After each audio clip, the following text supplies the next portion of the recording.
yeah, we don't take sufficient data and all of that. But from the data we have, developing countries like Nigeria have a lower incidence of cancer, but we have a higher incidence, means like the number of new cases that we're getting, but we have a greater mortality. That's the number of people that die from the cancer when compared to the developing countries.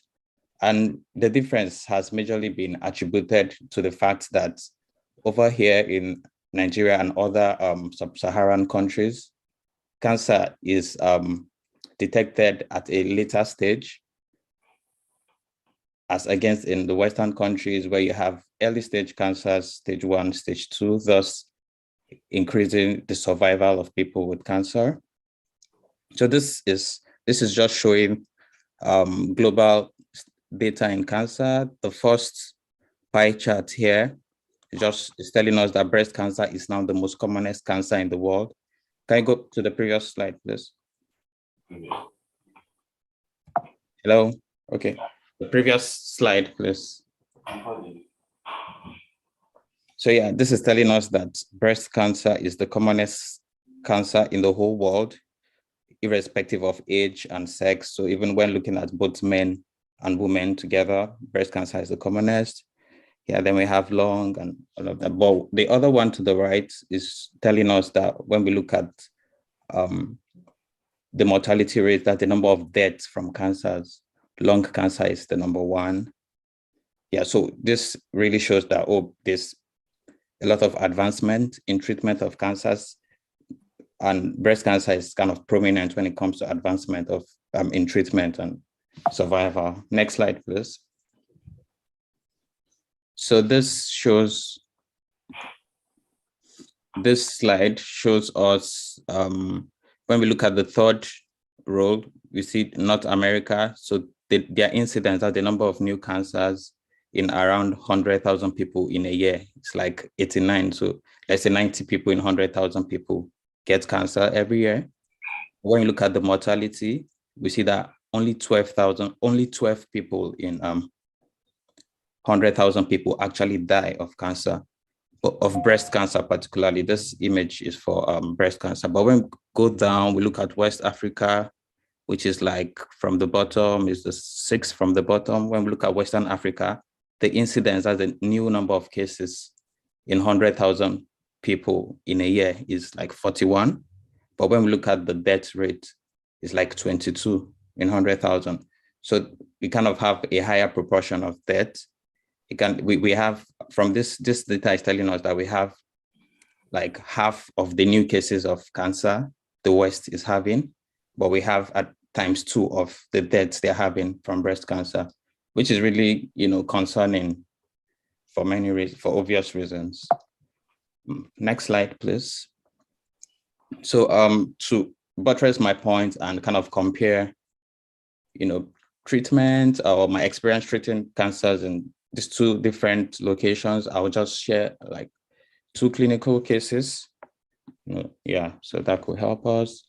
So the first case is an otherwise healthy 51-year-old female who doesn't have any significant medical history, who saw a lump in her breast. She said she saw it 3 months ago. No family history of breast cancer. She went to the clinic.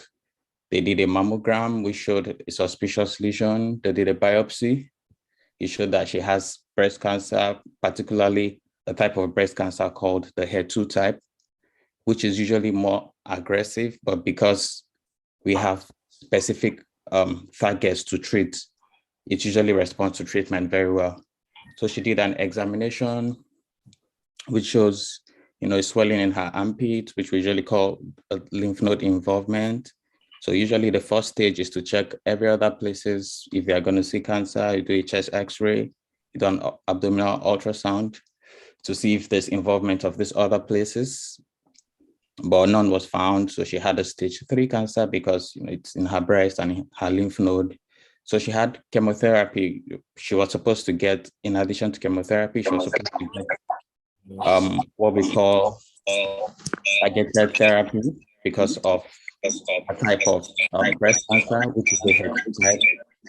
But the thing is, the treatment for this particular type is expensive because in addition to the 3 weekly chemotherapy, she's also supposed to get a drug called Herceptin, which is very expensive. It's not covered by health insurance, NHIS, and every week you have to spend like 309,000. So she was unable to get that additional treatment. And it's been shown that if you add the Herceptin to the chemotherapy, it really increases the chance of the breast cancer, totally going, totally going away, like physically before surgery, right? It reduces it to the barest minimum. It increases the rate of what we call a complete pathological response. So she had this chemo without the Herceptin. She had some response. The lump reduced in size. So she then had surgery where they removed the breast. So surgery shows confirmed cancer. After they still remove any lump or after any surgery where any organ is taken out, we still have to look at it.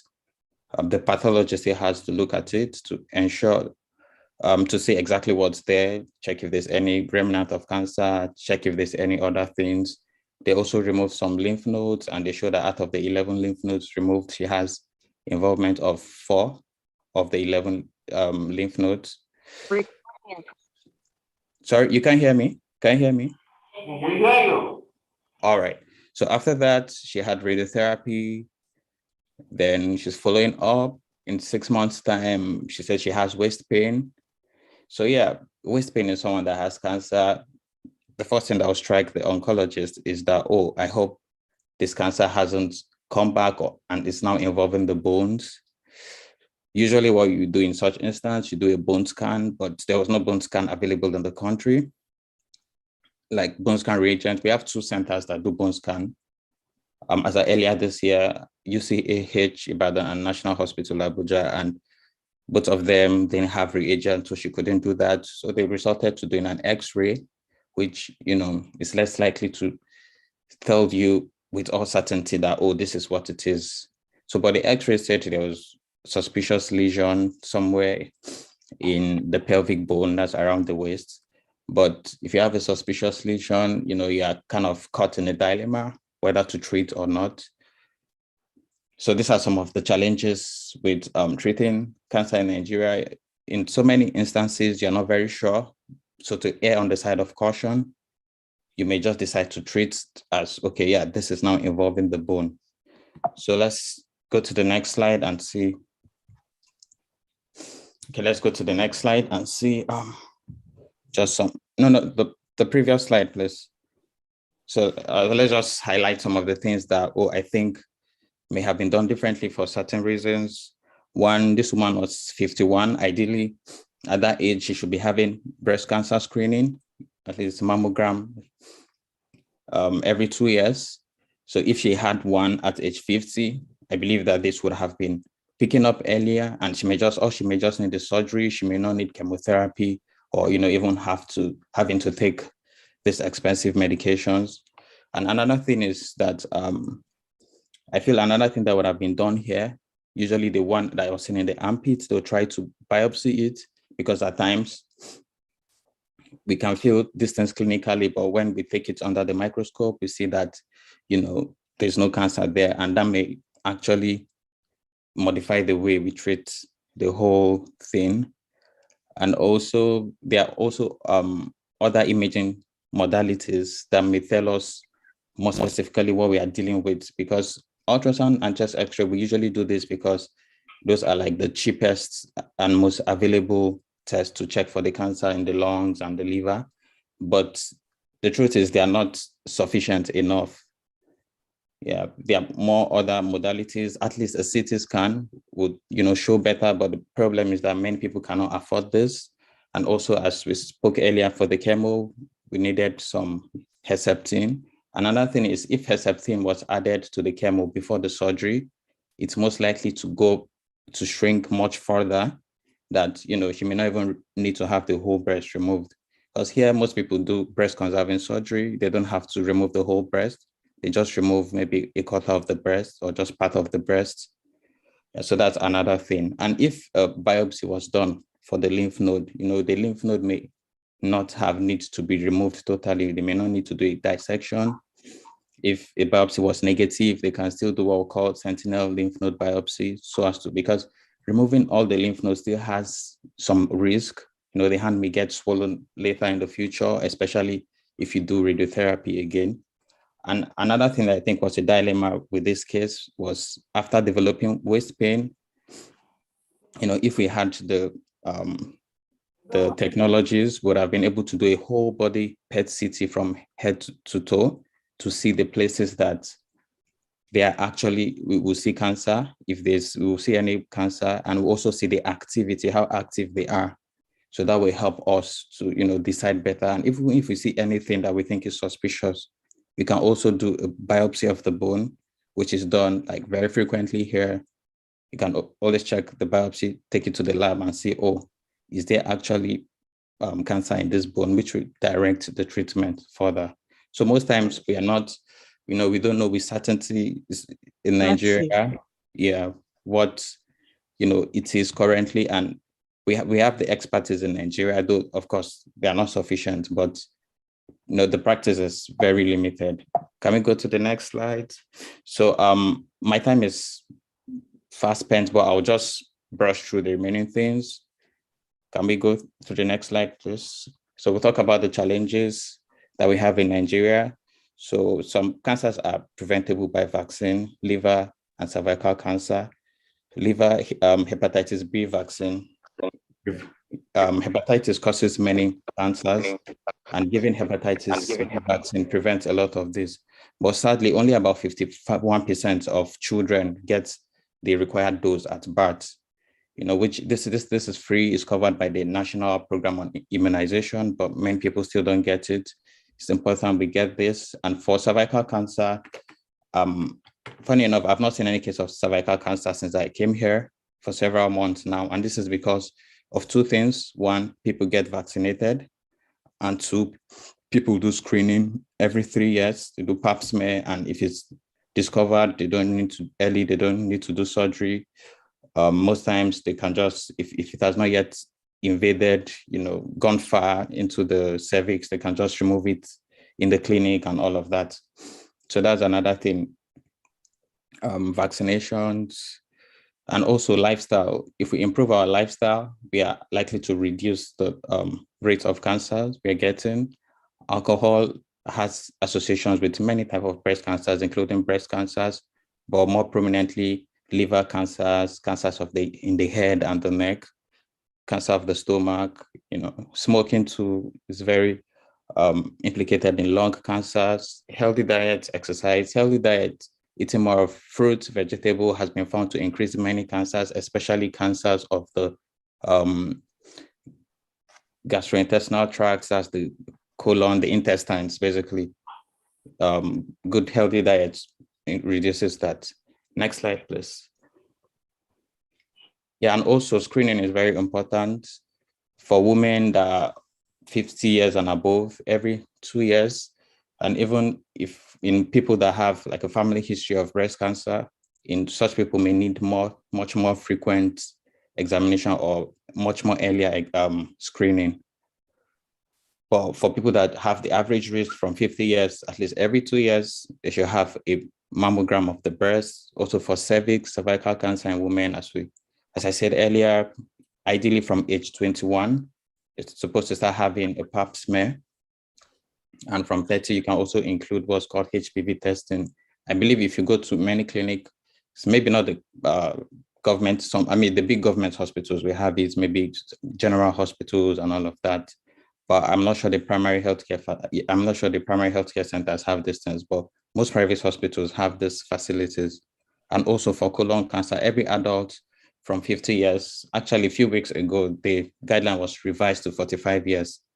Every adult from 45 years should have, screening for colon cancer. You can do a colonoscopy every 10 years. There are other tests that they can just check your stool for blood, which is at least the least one can get.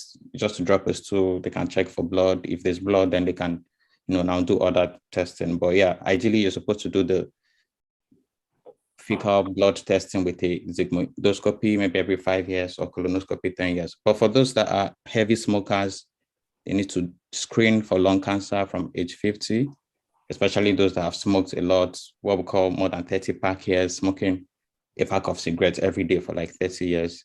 Yeah, and I also believe Nigeria needs a national screening mandate, which, we really don't have, or yeah, I'm not aware of anyone. And if we have, we don't follow it. Next slide, please. So yeah, another thing is we tend to think that cancer is a spiritual attack. The perception really affects outcome, is my opinion. I don't have any data to back it, but from seeing, there are many cases where people come to the hospital with early stage cancers, but you offer them chemotherapy. They tell you no, they saw something, they're not going to do the treatment. They come back 6 months ago, and early stage stuff, early stage cancer that is actually curable. They come back and really cannot help them again. And you see, that's like one of the biggest problems. It's just the perception. Cancer is curable. In fact, there are some that even in stage 4, they are actually curable. And a number of them, lymphomas, especially children in cancers in children to have a lot of cancers, and these are usually curable. Majority of them are curable. But the problems are with like late stage cancers where you can not really help them. And the truth is, there are some instances that people actually come to the hospital early, but don't respond to treatment. Because the thing is, in medicine, if a treatment helps like 80% of the people, of course, we're going to adopt it because that's like a very effective treatment. But some people may fall among that 20% that the treatment will not work. It's not as if the doctors did malpractice or they didn't do the right thing, but these are actual things that happen in reality where some people don't respond to standard treatments. Next slide, please. Another problem is the cost of treatments. Like in the case we saw earlier, this woman couldn't afford Herceptin. Here, insurance covers everything, especially when it comes to specialist care.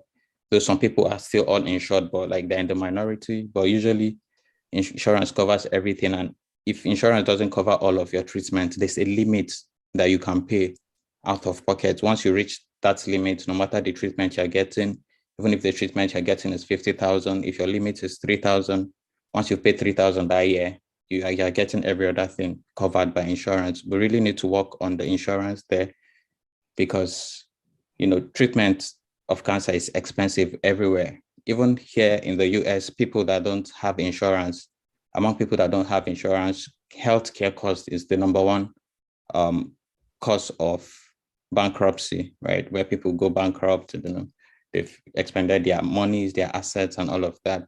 So I think that's a thing we really need to get figured in Nigeria, the insurance, how to cover healthcare expenses for people. Can we go to the next slide, please? So yeah, we also need infrastructure. Treating cancer, you need technologies, because the truth is technology is rapidly advancing. Like even now we're using technologies of the 80s, which work. But in my own opinion, I don't think the lack of technology is the problem in Nigeria. The problem with this is that they are not available everywhere. They're not available in both rural and urban places. But even if we have this technology that, like in the 80s, they can actually help millions of people. You don't need to have the latest technology to treat cancers. That's what I strongly believe. And yeah, I'm definitely sure of that, because this treatment, even like at the National Hospital, we do 3D conformal radiotherapy, which was discovered in the 80s. They are much newer treatments, IMRT, VMAT. Now we have even newer machines that do what's called proton therapy. These newer machines, what they do is actually reduce side effects, especially like the short-term side effects.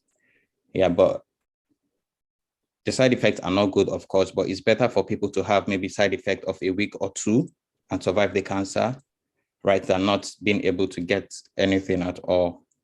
And also very important things like bone scan.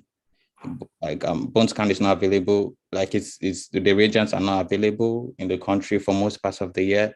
I think this a very good opportunity for private investors to look into, because all over the world, the truth is healthcare is a necessity all over the world. Really, we are humans and we are vulnerable. People always get sick. People always die. I mean, for now, people always get sick and people always die. So it's a good investment to put in your money to try to save people. And it's not a bad thing to make profits from it. I feel like that's what's driving the healthcare system in the US. People invest a lot.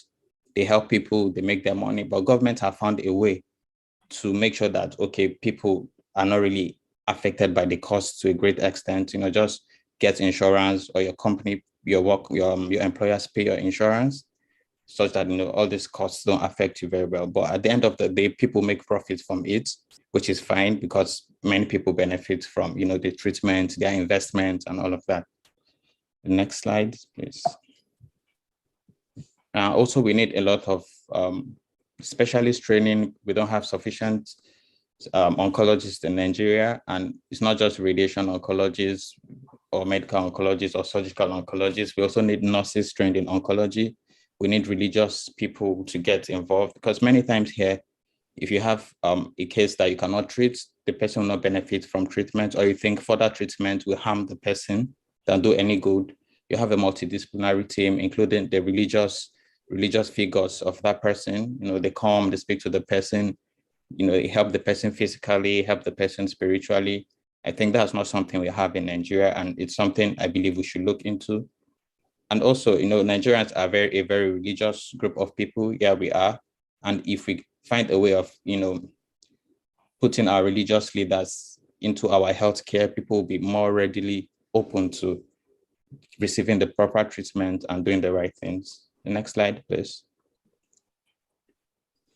And so, yeah, here research is a big thing. That's why we have the treatments we have today. And the truth is, some drugs may work here, they may not work in Nigeria for many reasons, because one, we found out that there's a wide genetic variation in the world. In fact, like in Nigeria, cancer is found to occur even in much more younger people than here, because here most people that have cancers are actually older, like 45 above 50s, majorly in their 60s, 70s. But in Nigeria, I actually noticed like a much more younger population set.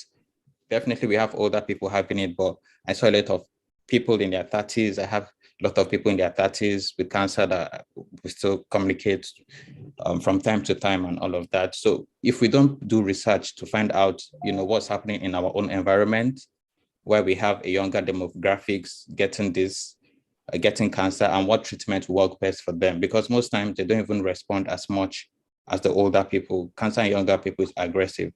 If we don't put our money and do research in these things, nobody is going to do it for us, because many people are stuck, researching about their own population and all of that. Yeah, so we really need to pick up research more in Nigeria than we are currently doing. The next slide, please. So yeah, to round up, just a very another case, I'll make it as brief as possible. A 45-year-old male with constipation. He's not going to the toilet as he usually does. He also noticed some stomach pain, and he feels he's losing weight. He says that his dad had cancer, and his dad was around 50 when he had cancer. So he went to the hospital. They quickly did a colonoscopy, which is using a camera to look through his intestines, through his anus down. They look up, they saw growth inside his large intestines. They picked part of it, they checked it under the lab. They said he had colon cancer. Then he had a surgery. He did some other imagings. Then they said, oh yeah, it's not very advanced. He had a surgery. He removed it. But after they removed it again, they now checked it under everything they removed under the microscope. They say, okay, this thing is not as early as we thought. It is a bit advanced, but it's not that bad. We think we've removed most things, but we are not very sure. Just do some chemotherapy to clear up anything that may be left. Yeah, he refused chemo because of what he has heard about chemotherapy. Chemotherapy that kills and not cancer, which I had a lot while I was in Nigeria. So yeah, he didn't get the chemo, but 4 months later, he started having stomach pains again. They did ultrasound. They now saw that, oh, he now has 4 growths in his liver. So yeah, until proven otherwise, they're like, okay, this is the cancer back, and it's in your liver now. And you have to get chemotherapy. And now the chemotherapy won't just include the ones we wanted to give you. You now need another much more advanced drug, which is also very expensive. So the truth is, when cancer gets advanced, treatment becomes much more expensive. If it's an early stage cancer, stage 1, in most cases, surgery alone suffices. But once it's stage 3 or 4, we need much more treatment, which is much more expensive, of course. So yeah, he started to get the chemotherapy. He had 6 sections. They marched strong, but not everything went, which is something usually with chemotherapy. Usually there are other forms of therapy that he may have benefited from. Okay, can we go to the next slide? So there's other form of therapy that he may have benefited from, but which are not readily available. And another thing in this case is that because usually everybody is supposed to start screening for colon cancer at 50 or 45, but because he has a history of colon cancer in a family member, which was his father, he was supposed to start 10 years earlier than the age it was seen in his father. In this case, say it was seen in his father at 50, he was supposed to start his own screening 10 years before that, which was at age 40. And I believe if this was done, something would definitely have been found. So yeah, so that's another thing. Screening is always important and can never be overemphasized. And yeah, he had surgery. After surgery, if he did not decline the chemo, I'm sure that, yeah, well, medical knowledge will say that the chance of having a recurrence of the cancer coming back will have been much lower. But again, when the cancer came back, if he had other therapies in addition to the chemotherapy, which we call targeted therapy, which are actually very expensive, like 400,000 for every dose, and you may need that for like 6 times, that would have been much more effective. But sadly, again, still the same problems: no insurance, expensive medications. He was unable to get that. But lastly, despite all of that, if he was able to get some other forms of treatment like removal, well, now we do, instead of surgery, if you have more than, usually less than or equal to 5 masses in the lungs, you can do what is called stereotactic radiotherapy, where you just deliver high dose radiotherapy to just those 4 masses. That's like one of like the newer treatments. If he had access to that, again, he would have had another chance. Despite missing 3 previous chances, he would have still had another chance for, opportunity to cure his disease. But sadly, that wasn't available. Next slide, please. So in conclusion, Nigeria, we have long-standing health challenges, and all of these health challenges still affect cancer treatment. But in addition to that, we have specific challenges when it comes to cancer treatment. And this involves everybody from the government, everyone in the society, the family, and the caregivers of the person with cancer, and even the person with cancer. Because if everyone around you is telling you, don't do this treatment, don't do this treatment, don't do this treatment, the chance that the person is not going to do the treatment is very high. But if everyone tell people, yeah, oh yeah, I know you have this, but we just have to look for a specialist, let's go to an oncologist, let's hear what they have to say, do you have any chance, let's follow it through. Yeah, but I've also seen with time that people that have faith, people that believe, and they get this treatment, it's actually much more likely to work. Though I don't have any data to back that. Yeah, and everyone has a role to play in when it comes to cancer treatment in Nigeria. And yeah, and that's one of the roles that SAOF is actually playing, and I thank them for that. And I thank you for the opportunity, for having me here today. So that'll be the end of my presentation. Thank you. If you have any question for Dr. Levin for I have a question. Yes, During your address, you spoke about mastectomy and the possibility of the patient's hands getting swollen. Yes. Can you address why that will occur and possible treatment for that? Okay, so the thing is, usually the first place breast cancer goes to is the armpit, which we call the axilla. It affects the lymph nodes there. So usually three or more things can cause the hand to be swollen. Firstly is the breast cancer itself. So if it goes to the armpit, it can block drainage of fluids from the hand back to the body, because that's what the lymph nodes help with too. They help prevent infections, but they also help with drainage of fluids from the hand. So if the cancer affects the lymph nodes, it could get swollen.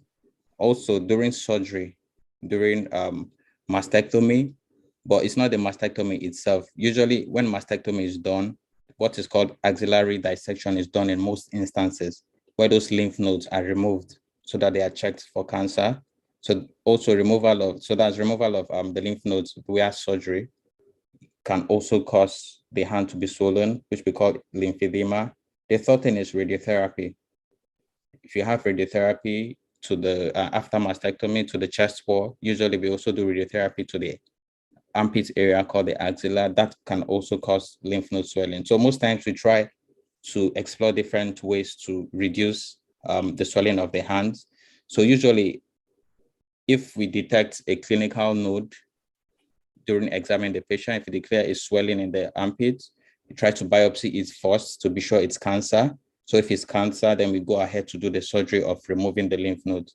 But if we biopsy it and it's negative for cancer, during surgery, the surgeons, the surgical oncologists do what is called sentinel lymph node biopsy. They put a reagent to see which of the lymph nodes, we take up that reagent. Really just trying to see that, oh, okay, there's a swelling here. It's negative for cancer, but let's still check again to see, if these things are involved. If the sentinel lymph node biopsy is negative, then they leave the lymph nodes there and they don't remove it, just to reduce the chance of having a swollen hand. But if the sentinel lymph node biopsy that's during surgery is positive, then they go ahead. It's just different ways to try and reduce the risk of having a swollen hand, after treatment of cancer, which is something we see commonly, and it's usually very disabling because it's painful. The hands are stiff, you can't move the hand and all of that.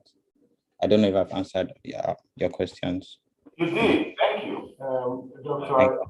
Before you go, I believe you said you practiced in Nigeria before going to the US, yes? Yeah, I did. I left as a senior registrar in clinical oncology at the National Hospital. Yeah. In Lagos, yes. Abuja. Yeah, Abuja. Now, my question is to do with what you raised there about health insurance. Now, you've worked. Sorry, I can't hear you well. Can you? Health insurance. Yes, sir. Now, you've worked in Nigeria for a while. You've seen the problem, and you have an idea of the solution. Okay. Now, what I wanted to address is this, because I've not lived in Nigeria for almost 40 years. But I kind of have the mindset that people in Nigeria believe that government should provide everything. Okay? And even if we have that mindset, we need to know how to engage with the government. At least, literacy rate in Nigeria is under 50%. And that's counting people who can, who have finished secondary school. They are not completely.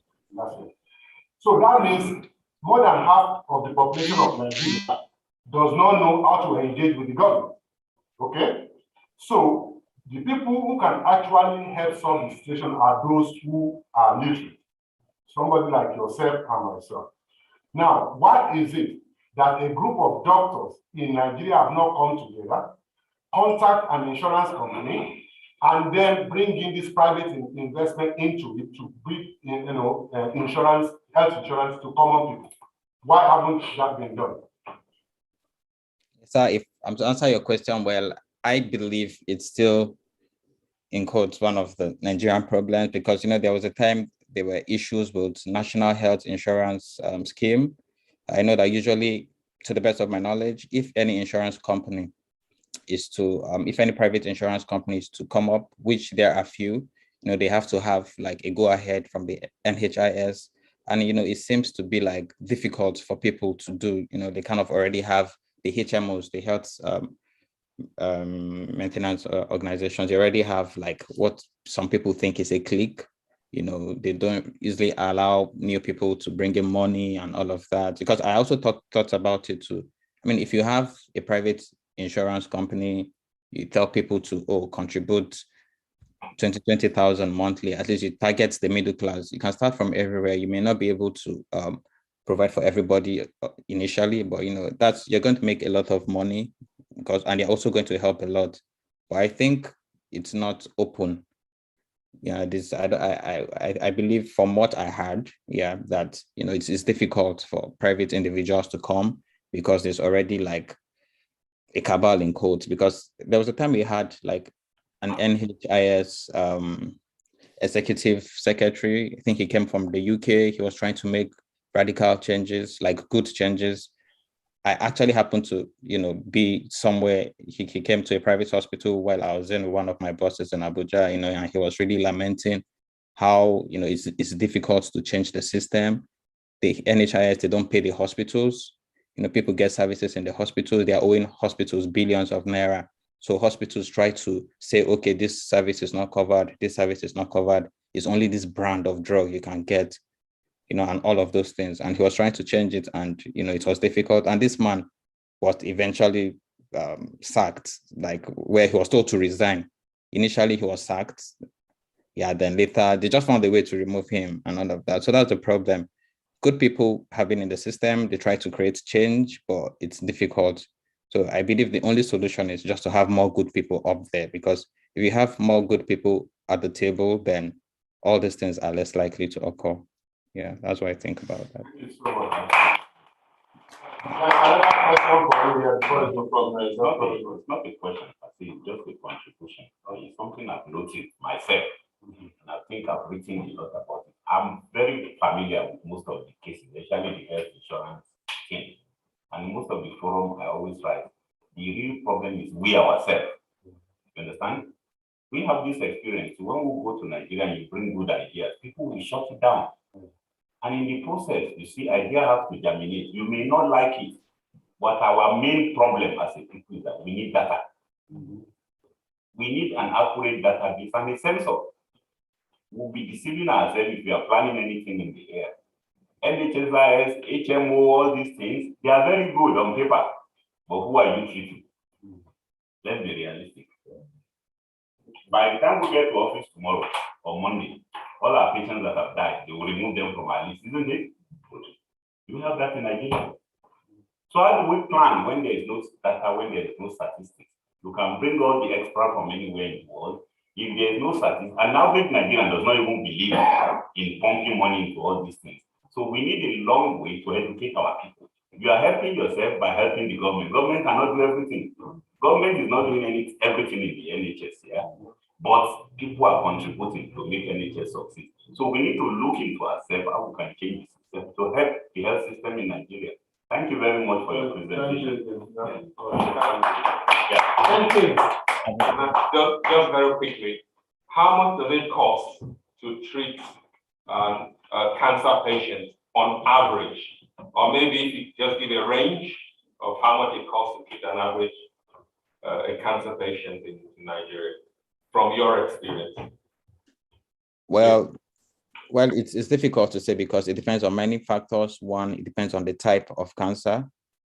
Two, it depends on the stage of the cancer, because for some cancers, all you need is surgery and you're done. For some, all you need is radiotherapy with very little chemotherapy, you're done. For some, all you need is just chemotherapy. And even for chemotherapy, the price varies differently. You have some drugs of 6,000 for each drug per section, where you may need like 3 with some other little drugs just to add. And for some other treatment, you may need drug that includes a single agent that costs up to 400,000, up to 300,000, and even like the newer ones that are not available in Nigeria, but many private hospitals. I know a private hospital in Abuja does this a lot. They have arrangements with the companies, the makers of the drug, and they bring in those agents that they rarely use, but some people feel, oh yeah, I can afford it, just give me the best treatment. Some of this may cost upward of 1.5 million per section. And some of these drugs, you need them for like a year, every week. I mean, every 3 weeks, a year. Like there's one pembrolizumab for breast cancer for many other it's used in so many cancers now. It's an immunotherapy agent. It's very expensive.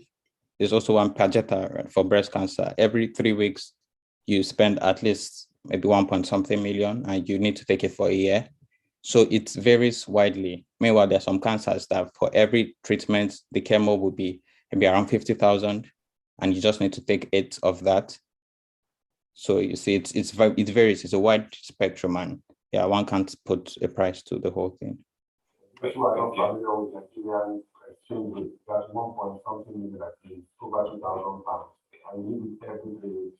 But if you look at it in the Nigerian context, this same set of patients, let's say unfortunate patients, families are not being paid regularly by the same government. So it's like a chicken and an egg. That's what. Yeah. Thank you very much. Thank you. Thank you.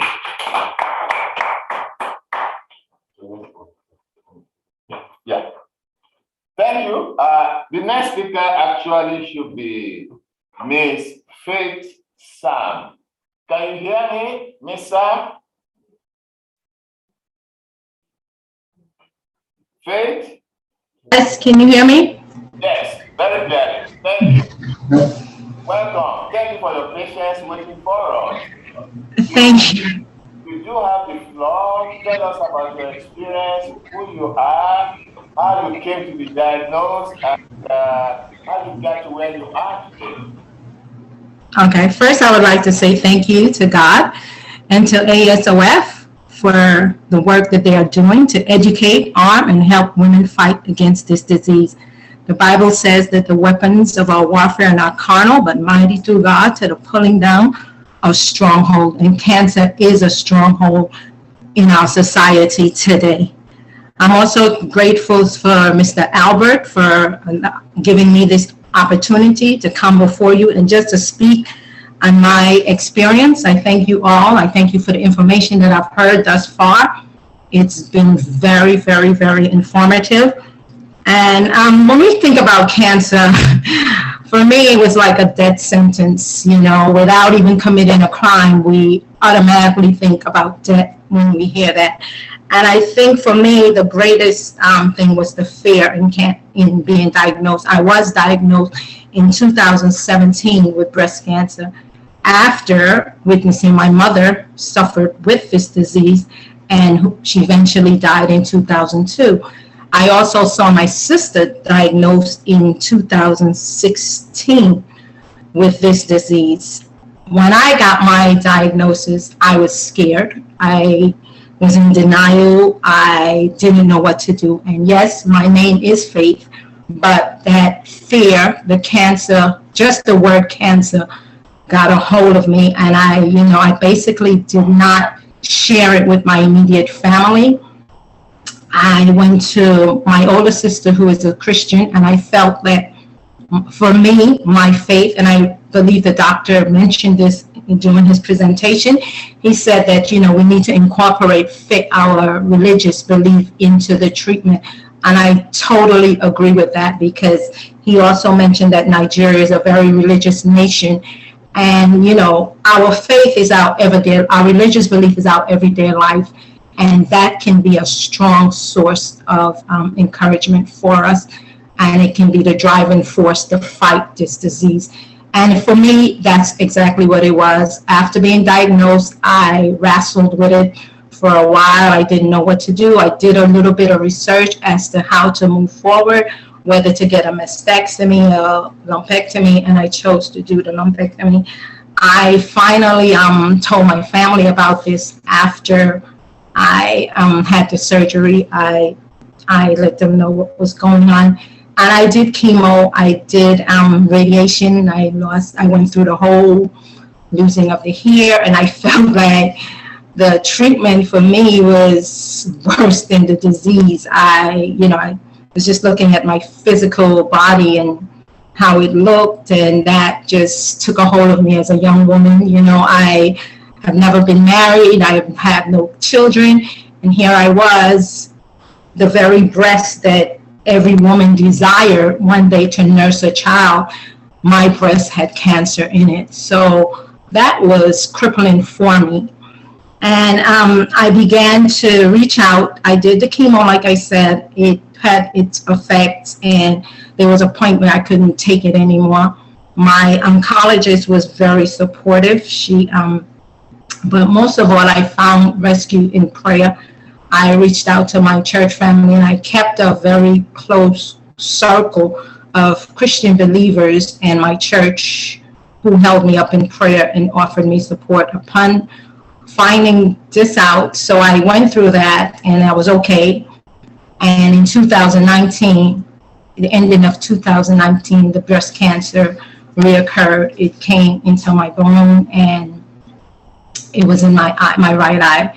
How I found out about it, I was actually doing some exercise, and I felt like a crack in my leg, and I went to my doctor, and I said, I think I may have pulled the muscles. So I continued to, she gave me some muscle relaxation, and we continued to watch it, and then it just got worse and worse. The pain got worse, and walking became very difficult.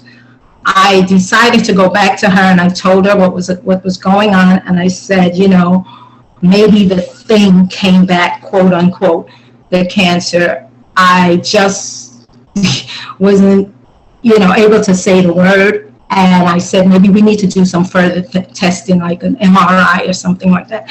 And she did a CT, and a whole body CT, and she discovered the cancer did return. Upon the day after I took the CT and I returned to my office, she called me and she said, you need to come see me right away. And I said, this is not good, because working in the medical field, I have a little idea of what's going on. I said, this cannot be a good report, because the results came back too quickly. Nevertheless, I went down to her office just before, after putting it off a couple of hours, and she said to me, it's only a matter of time. You need to get your will together. And I'm like, well, I really don't want to know how long I had. And I said, that's it. And she said, yeah. She said, so I went home, and I called my pastor, who's a woman, and she came over, and Pastor Jackie Francis, and she came over and she prayed with me, and she spent the night, and I was just crying, and I'm like, God, why me? Why me? Why me? Why me? Why me? And I began to decline in health a lot. I couldn't walk. I was actually in a wheelchair. And my family, I finally matter of fact, one of my nieces came over to visit me, and she said, Annie Faith, your leg is getting worse. What's going on? So I finally said, I think this thing is bad. Cancer came back. It's in my bone, and my family is very large. So as a result of one, it spread to the entire family. So my sister Cherry Crawford, who is a nurse, she came over, and they began to help me. And in the meantime, through this time, my doctor was trying to find out different treatments for me, because I was one who did not really like the chemo. I did not like the side effects. I did not like the whole thing about the chemo. And she was looking for a treatment, and I also was looking for treatment. I wanted to change my diet. I believe he mentioned things about diet. And I felt like God made my body, and he knew how to put this body back together. He made these organs. That's my belief. I believe he created man in his image and his likeness, and he knew what my body needed at the time. And my sister, when she first brought the wheelchair over, I said to her, Cherry, this is not going to be permanent. I will get out of this wheelchair. And this was actually May of last year. I was out of work for like 6 months. I didn't go back to work. My vision got impaired as a result of this. And my doctor finally called me, and she told me about a treatment that she had. But I also was looking into the herbalist and changing my diet and doing different things. And one morning I got up, and I was home, and a good friend of mine called me, Beverly Wilkes, and she said to me, Faith, I just heard from the Lord, he's going to use me to heal you. And I'm like, what does that mean? So, she was hearing from God, and he was giving her different things for me to drink, natural substances, natural things to eat. And I did continue with the treatment that my doctor was on, and and today I'm able to walk. I am able to do a whole lot of things that I couldn't do last year. Good time this time, and I give all glory and honor to God. I do believe that he is a healer. I do believe that he is able to do exceeding abundantly above all that I can ask or think. I am not in, I thank God for the doctors. I listened to what the doctor just spoke, and it's some very, very, like I said, valuable information. And I think when I believe that God's given them that wisdom to do to advance all the research, scientific research and everything, all the different treatments that's available today that probably wasn't available 20 or 30 years, even when my mother had breast cancer. So I give God thanks, and I thank the doctors for what they're doing. But most of all, I give my own healing and recovery to God, because he is the one that has brought me this far by faith. Yes, my name is Faith, and I try to live by faith, and I try to trust him. And I do believe that our faith, our religious belief, plays a very important role, because cancer is such a debilitating disease. It robs you of your dignity. It robs you of everything. And when I listen to what's going on in Nigeria, my heart goes out that we are in such a great country as the U.S., and we have put billions and billions of dollars into cancer, and we cannot come up with a cure as yet. So that breaks my heart. And when I look at COVID, what's going on with COVID, I am like, oh my God, in a second you can just go out of your house and die just like that by contracting the disease. So cancer to me is not the beast that he was years ago. I still have hope. I still was able to live all this time looking unto Jesus, who is the author and the finisher of my faith. And I give God thanks for my community of my family, some of whom are on the website this morning.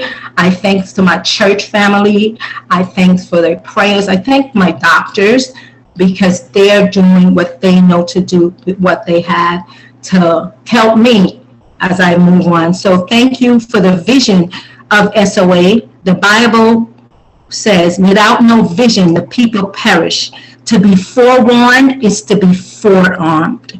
May this conference bring hope, comfort, and a better understanding of SAOF purpose by educating and providing support to all who needs help with breast cancer. Breast cancer is not to be feared, but it is to be fought with our spirit, mind, soul, body. Thank you.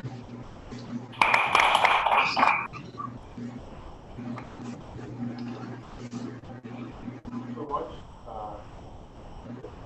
We appreciate your time and sharing with us this pray for you. And that you get your whole healing. So we bless you. So we speak to you soon. Okay? Take care. So next. Sister Faith, I do have a quick question for you. To describe how you are on a wheelchair this time last year. And I see you with a lot of vibrant now. What exactly did you do different after you went on the wheelchair that now put you in the position to have the energy that you have now? What I did different was my diet, and whatever my friend was getting from the Lord. Like I said, she was getting different things for me to eat. There were vegetables that I've never heard of. That it's in the earth, and I used a lot of that, and I fought cancer in mentally. I decided it wasn't going to be something that I feared, but I'm going to trust God through the process. And I do believe my diet played a very important role along with my faith in where I am last year. Where I am. It was this time last year. I returned back to work in November. So I was able to come out of the wheelchair and I'm walking, I have a little limp because, they said it's still in the bone, but I just gave God thanks for where I came from, and that's what I was able to do. Thank you. You're welcome.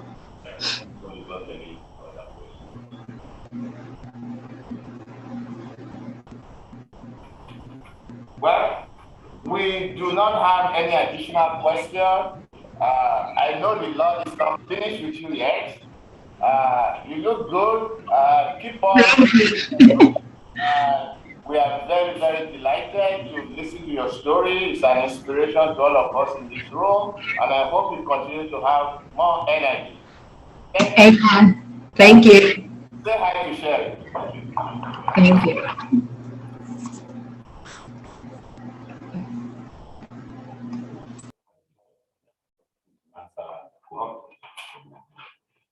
Hello, is Dr. Kintayo online? Can you hear me?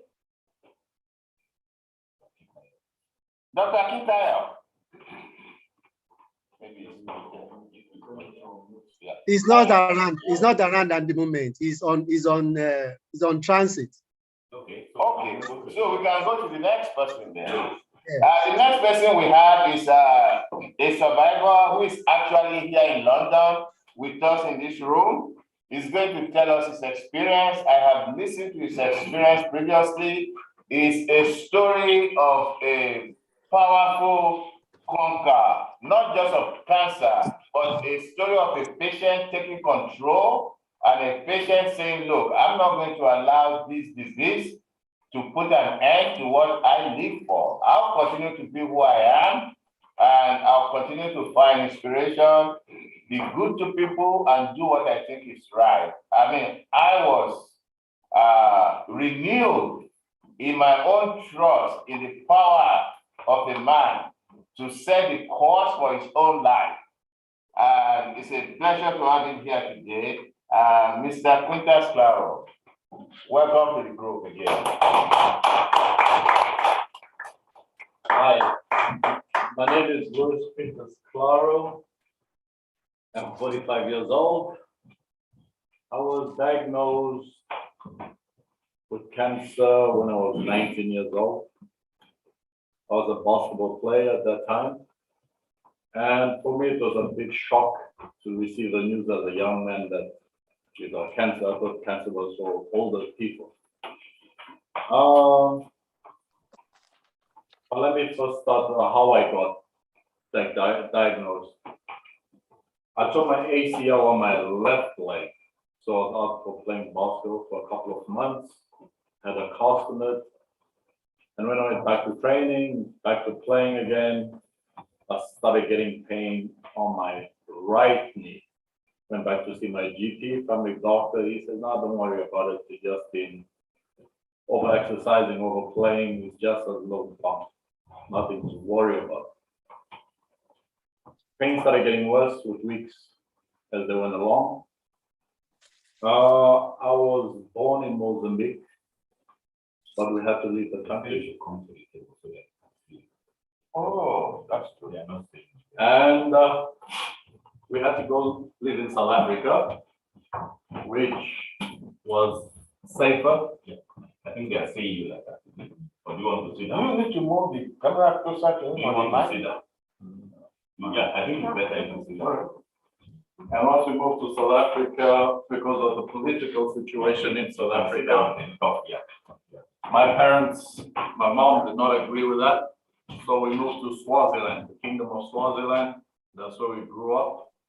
Did my primary school, did my high school. When the Civil War ended in Mozambique, we had family and we had people that we loved. So we went back to the country on holiday. And I bumped my mom bumped into one of our old school friends, who was a sports doctor, and he kept up to what was going on with my career. He asked me why I haven't been playing, and I explained to him what was going on. So he asked me to go to his clinic to just have a checkup to see what was wrong with my knee. After he examined me, he pulled out some syringe, stuck it into my knee, and he pulled it out, and it had blood. He said, "This doesn't look good.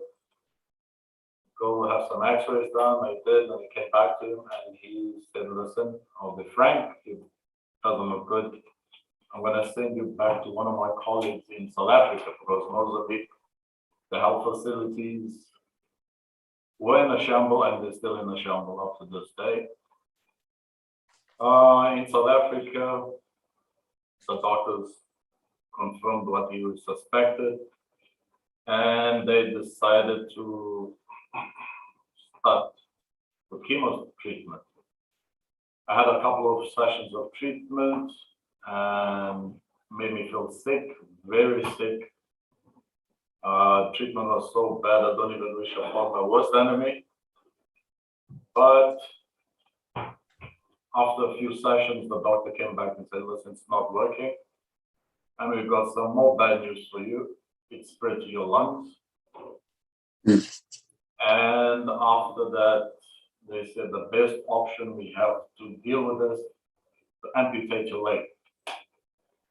As a young man, sports guy, amputating my leg, that was a shock to my system. I won't lie, I became depressed. But my doctor wheeled me out to a children's ward, and he had me look at little babies. You can only see the monitors that will tell you that they're alive. It says, like, snap out of it. You're a young man, you've lived 19 years, these are still babies that hardly live. So I agreed to it. I had the surgery. They were done at the same time. Had my leg amputated above the knee, my right leg, and they worked on my lungs. I recovered, started a few more sessions of chemo, and the doctor said, and this was experimental chemo, by the way, I said I wouldn't be able to have kids who make me steroid. And after doing it, he said, "It's not working, and you have to go back to your right lung again. Something is not right with it." They did the operation. After a while, started off with chemo again. You're not responding. Unfortunately, there's nothing else we can do. We've tried every possible avenue. The system in South Africa, because I'm not South African or a foreigner, we had to pay for it. My mom had to sell everything she owned, all the savings. My dad as well had to, they basically went bankrupt trying to save me. At the end of it all, for nothing, I was basically gonna die. The doctor says, "Go home, make peace with whatever you have to make peace with." And they took me back home. For each chemo session, I was still living in Swaziland. I had to travel 400 kilometers one way and 400 kilometers back home. I lost lots of weight. My teeth were loose. My vision was gone. And I was just a complete shell of who I used to be physically. Got home, all my friends came around to see me. They all cry, everybody feeling pity for me. And my mom phoned all the family members saying, "When you get a phone call, you know what's going on." Who is passed. I always tell people I remember one specific night. I was coughing up so much blood, I couldn't breathe because my lungs were filling up with blood because of all the surgery and all the tubes that were still sticking out of me. I grew up, I'm Portuguese by default, or Catholic, but we've always believed in God. And that night, I was so tired. I was tired of being sick. I was tired of just physically tired. I said, "God, enough is enough. If it's my time to go, I'm sick of seeing my mom cry. I'm sick of seeing all my friends, brothers, let's end it. I've never slept in my life up to today like I slept that night. I woke up in the morning, feeling less nauseous, felt like a normal day. But part of the thing, I had to do blood tests every week and send to my oncologist. And the first blood test we did, and we sent to our oncologist, he got mad at me. He got mad at my mom, started shouting at us, saying, why is your other son doing blood for me? Please redo them again. No, it's him. No, redo them. We did it. Same results. He's like, whatever you guys are doing, just keep on doing it. I wasn't taking no other additional medication. The only thing that my mom was giving me was some aunt of mine just said, try olive vera. You put it in a blender, make it into a milkshake. One of the most revolting things I've ever put in my mouth. I did force it down my throat. I had it 3 times a day. I started getting stronger. My vision started getting better. My teeth started going back to normal. I stopped being very sensitive to light. I was very sensitive to light from my side. I started getting stronger. Blood tests. The doctor was happy. Here am I today, still alive. I have 2 boys, 2 teenage boys. I'm happily married. I believe God saved me. I had a path that I thought my life was gonna go because it was sports. It didn't go that way. Even though I love sports, I still played wheelchair basketball here in the United Kingdom. And throughout the past 5 years, 6 years, I've been pre-diabetic, and I've been working with Dr. Dwight, and he's been telling me try and What did I put the two Yourself, if you're not here. and we joined the NHS website, what you call diabetes program. I went through all the things, cut down on a lot of things that they told me to cut down on, but my bloods kept on creeping up. And last year in October, Dr. Dwight asked to see me after a blood test, and he told me I was type 2 diabetic. I was a bit angry.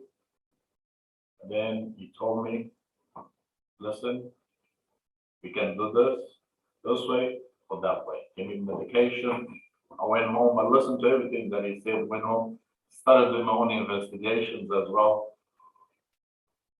And I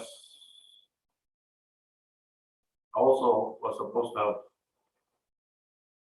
have back surgery last year, but because of COVID, the surgery was cancelled. Before that, to my back. But after Dr. Dwight gave me the diagnosis of type 2 diabetes, my dad passed away. I saw what he did to him. I said, this is not going to happen to me. I got the bull by the horns. I started doing my own investigation. I said, let me give it a try. Changed my diet completely, even from the stuff the diabetes website that NHS had told me to do. I quit that and stopped eating carbs. Started eating more leafy stuff, more greens. Every day I would just investigate what's new, what's not, what. Started walking, the pain on my back started getting less. I've lost 40 kilos. Dr. Dwight did a review of my diabetic condition and he's cut my medication by half.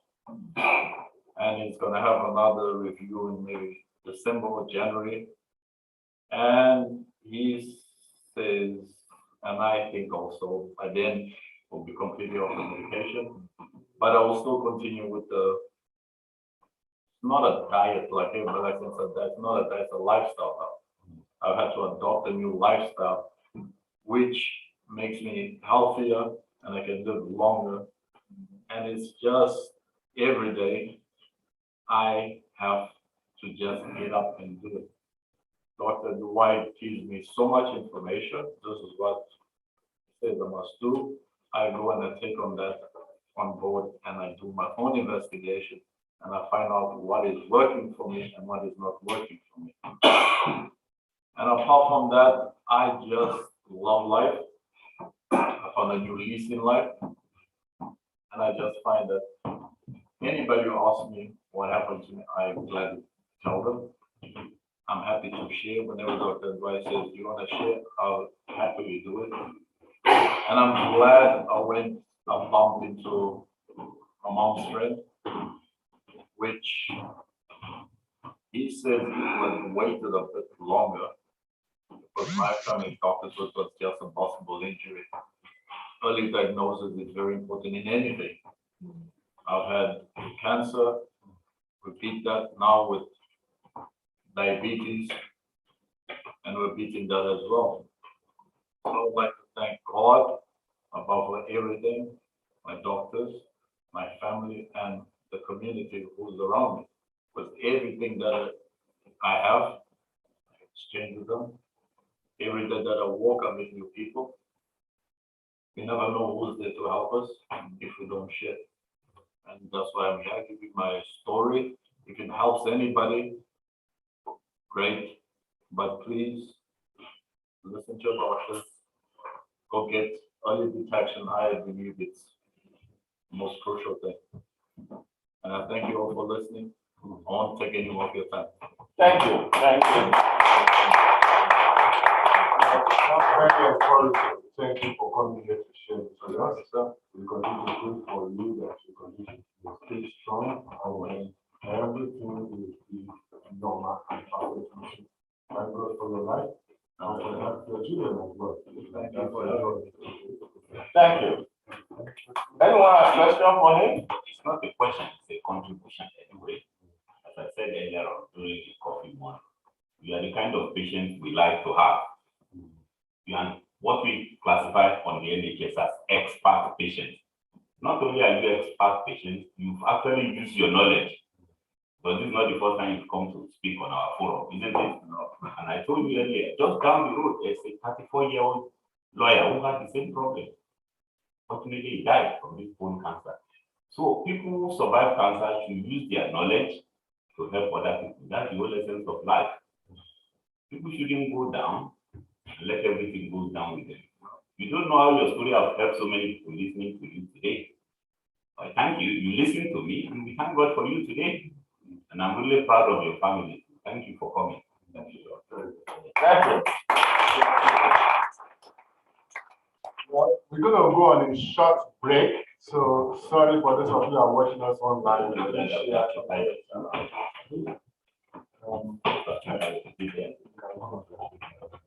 So we will, you can stay online, have yourself a cup of water or tea, whatever you have, and then, come back in 30 minutes time, 2:30 UK time, that's 3:30 Nigeria, and US -5. What will it be in US? -5. Depending where you are in the US. Yes, so we're taking 30 minutes. 9:03. Okay. Thank you very much. We'll be back in 30 minutes.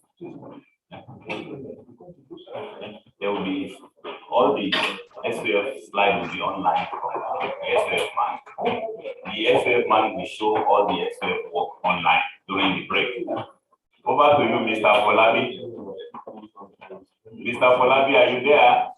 No problem, sir. The SWF team online while we have 30 minutes break. Please, everybody should enjoy their break. Thank you very much. Yeah. Thank you very much.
èmi kì yóò ṣaláìní o.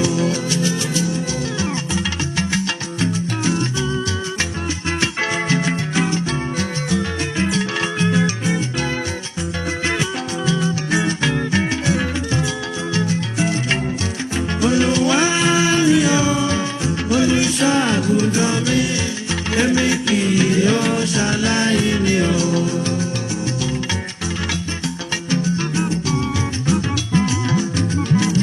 Olúwa ló ṣèlérí kan fún mi, ẹbí mi pé kí ló ti wí.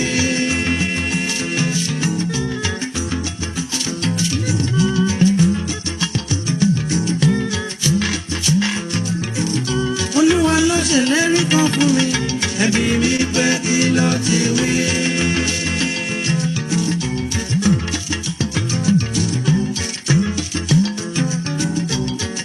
Ó ní òun ó pa àlọ́ àti àbọ̀ mi mọ́.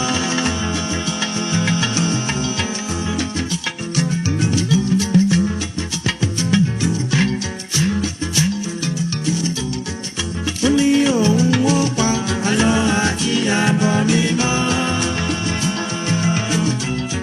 Olúwa ni o, olùṣọ́ àgùntàn mi, èmi kì yóò ṣaláìní o.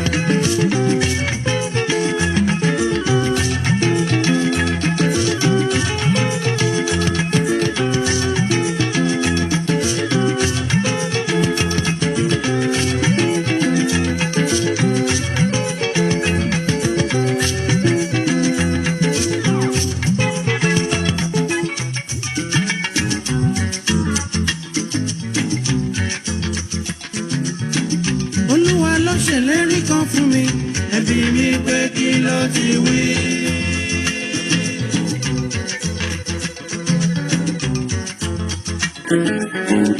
Olúwa ló ṣèlérí kan fún mi, ẹbí mi pé kí ló ti wí.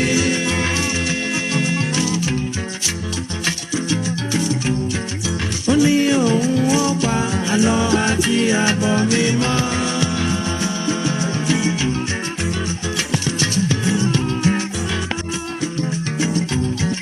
Ó ní òun ó pa àlọ́ àti àbọ̀ mi mọ́.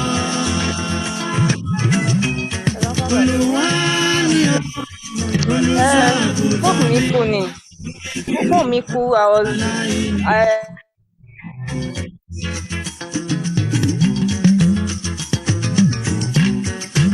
Gbà tí mo rántí wípé mo ní Jésù ló mú kọ́kàn mi balẹ̀. Gbà tí mo rántí wípé mo ní Jésù ló mú kọ́kàn mi balẹ̀.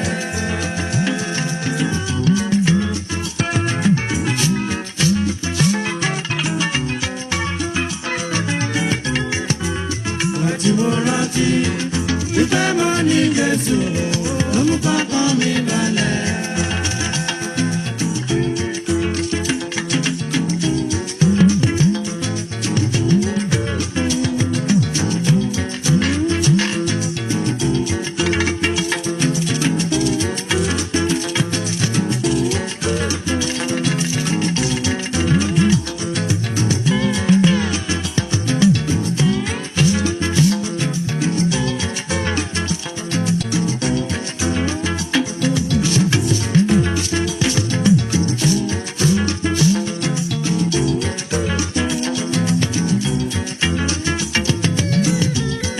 Ti gbọ́kàn lÓlúwa, kò gbọ́dọ̀ bẹ̀rù, kò gbọ́dọ̀ fòyà, kò gbọ́dọ̀ ṣojo rárá.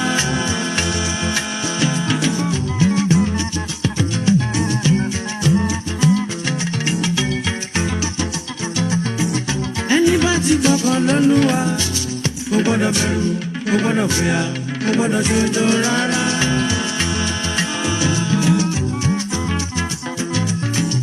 Ìlérí rẹ̀ láti mú ọ, a ò gbọ́dọ̀ ṣojo rárá.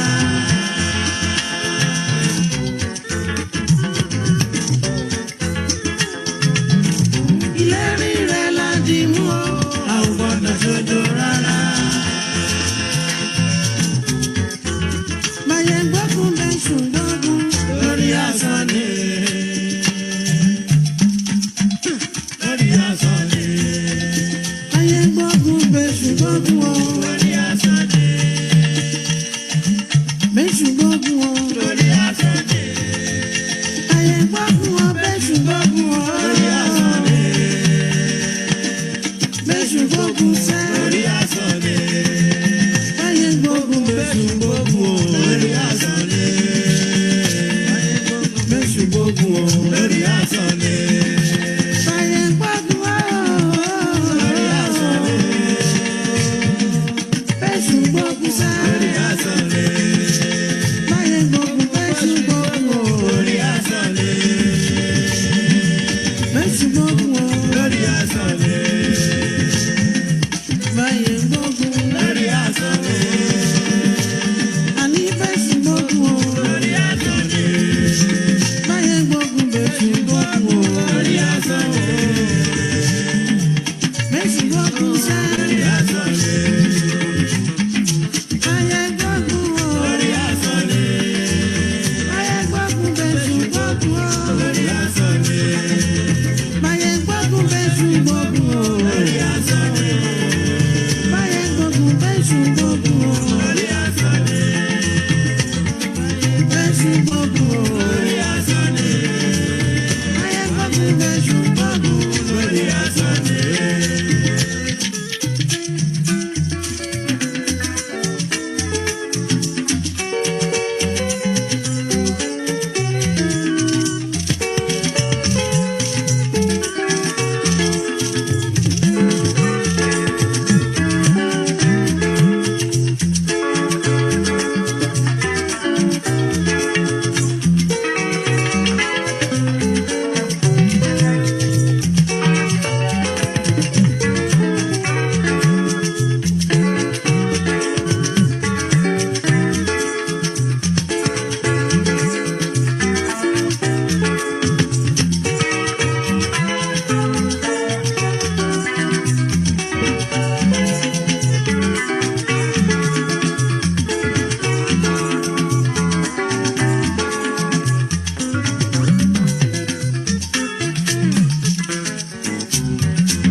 Ẹni bá ti gbọ́kàn lÓlúwa, kò gbọ́dọ̀ bẹ̀rù, kò gbọ́dọ̀ fìyà, kò gbọ́dọ̀ ṣojo rárá.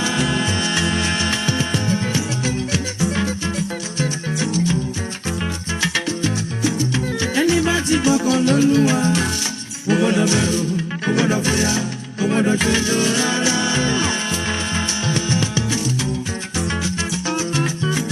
Ìlérí rẹ̀ la dì mú o, a ò gbọ́dọ̀ ṣojo rárá.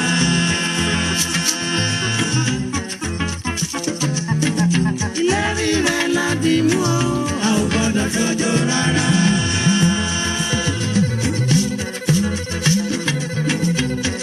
Olúwarun o, wá gbọ́ tiwa. Olúwarun o, wá gbọ́ tiwa.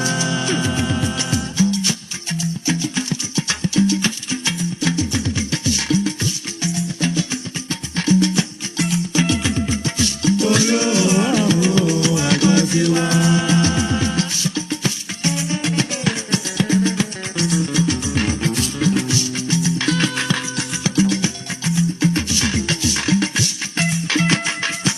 Olúwarun o, wá gbọ́ tiwa.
Yeah, video is coming. Hello, everyone. Now we are back. Thank you so much for being patient. So we're going to go on with the agenda, and I'm handing over to my honorable. Thank you. Good afternoon and welcome back. And good morning. Well, good morning, United States, I guess. We are back, and Dr. Akintayo should be next. Dr. Akintayo, can you hear us? Dr. Akintayo.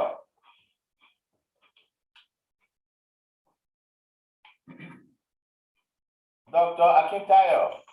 It's not yet around, sir. Okay. Do you have an idea when it's going to be around? I'm going to give him a call right away, sir. By the way, are you in the car again? Sir? We are crowded in a room and this guy is on the beach. Incredible. Atlantic, is it on Lekki?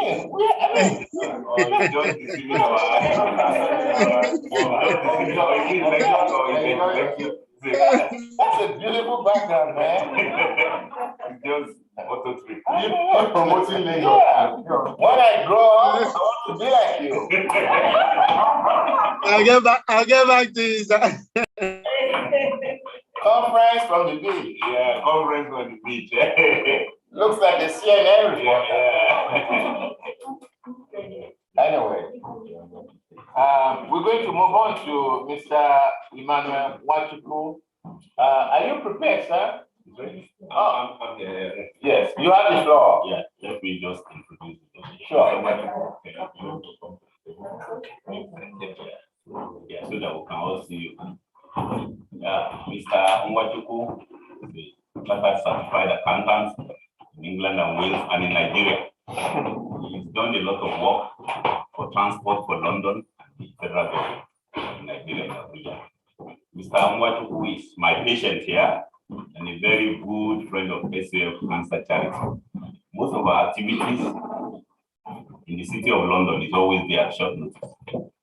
So he's here today to talk on funding appeal for Saof Cancer Charity. There's really nothing we can do without resources and funding. So thank you, Mr. Wachuku, for coming. God bless you. Thank you. Okay, I think the slide. The slide, I think the slide. Do you have it, Apolabi, or that's the slide? Next one, please.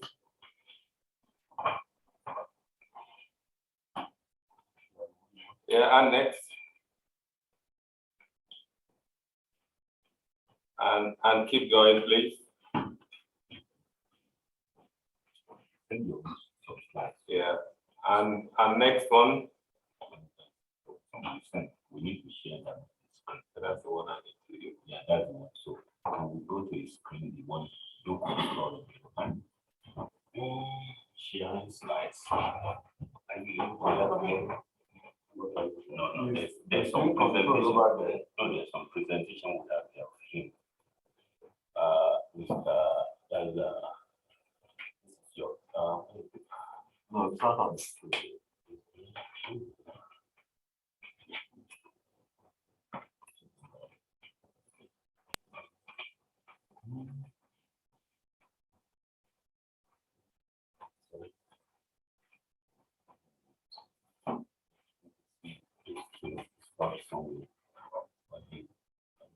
Desktop.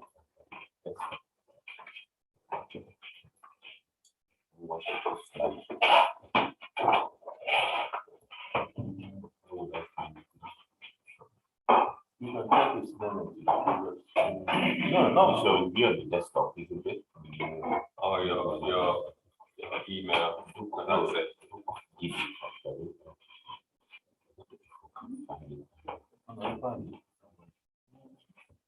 Desktop. Go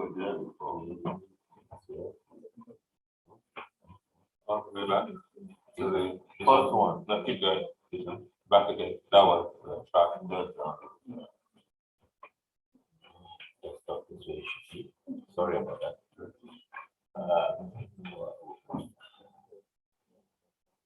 Copy them. Desktop button.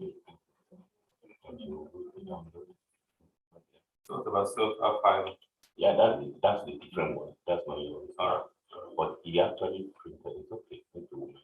Okay, let's. It's okay. You want us to use that? Yeah, let's just. Let's use that one. Yeah, okay. No, it's all right. It's okay, no problem. That's all right. Okay. I will go back there. I'll clear one before. How do I get into that? Wait. To where we are. Just you finish. No. Yeah. What is that? Yeah, what you yeah, can you type one? If it's not there. No, it's a search for that thing you consider. Oh yeah, go on. Yeah. Top The one. first one is top. Oh, maybe. Is that the one? No, never mind. Oh, sorry, actually, it was not. Let's move on. Let's move on. Yeah, let's click on the first one. Click on the first one. That's the one. Yeah, that's the slide. Can you share it there? Can you share it? Okay, you are not sharing from there again, sir. He's going to share it. No, it's fine. Let's go see it. No, but they are. Oh, they are. I have to share it. All right. We're gonna share it now. Yeah.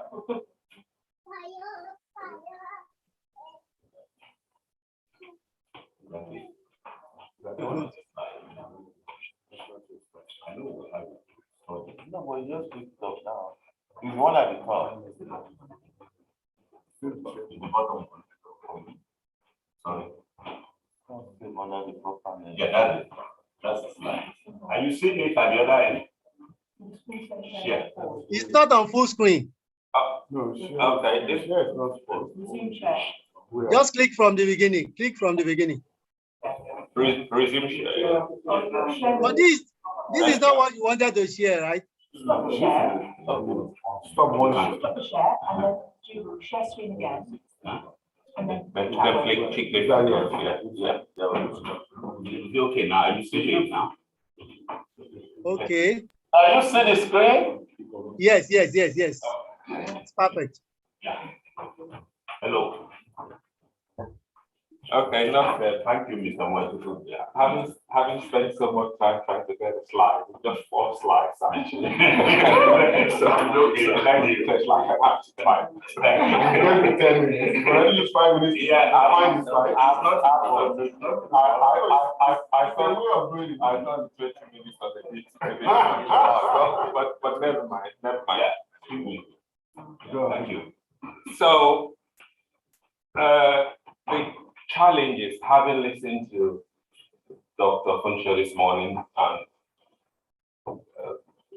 everyone around this table and Nigerians, etc., there are challenges for patients in Nigeria in terms of getting treatment.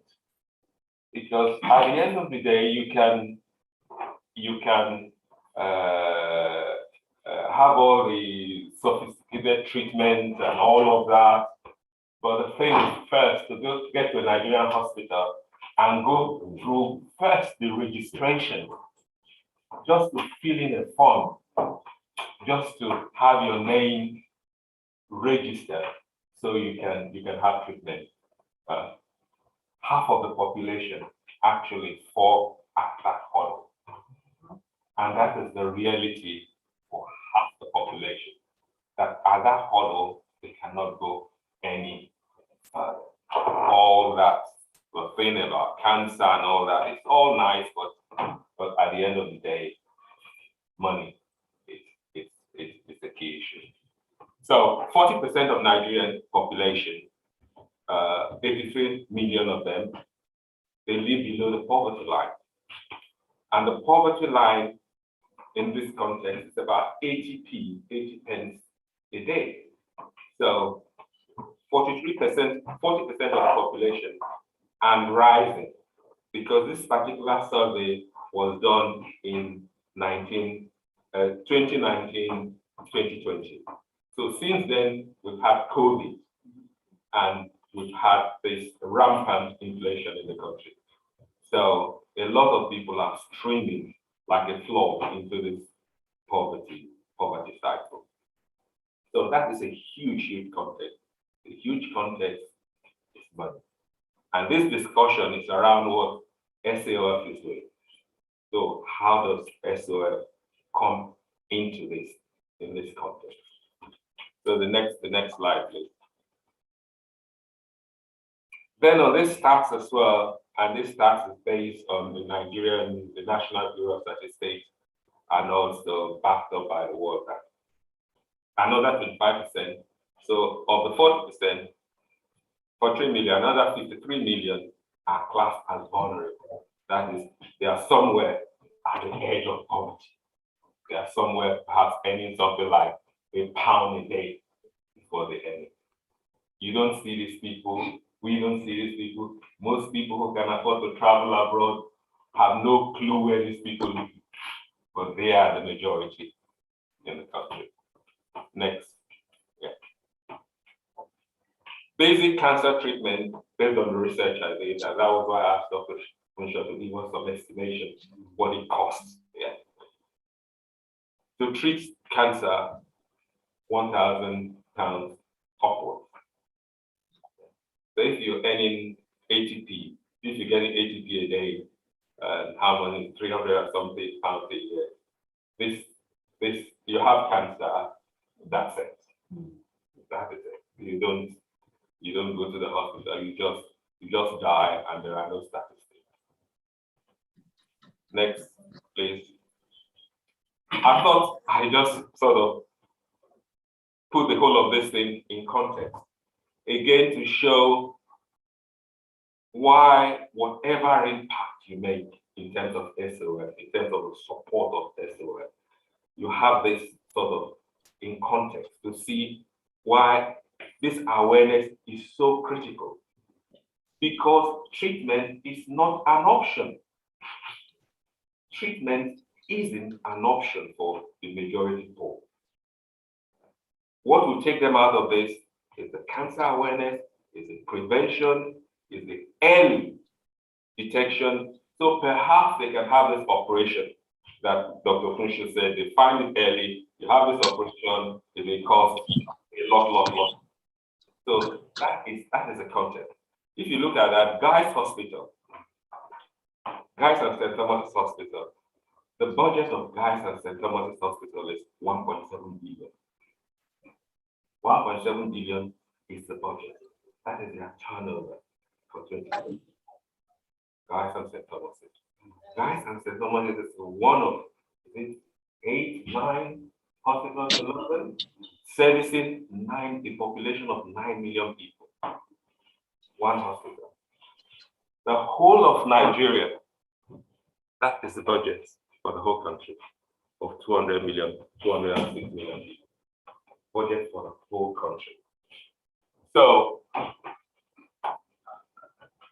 the government is constrained. Public sector is constrained. So how do you, for this massive poor population, what happens to them? What happens to them?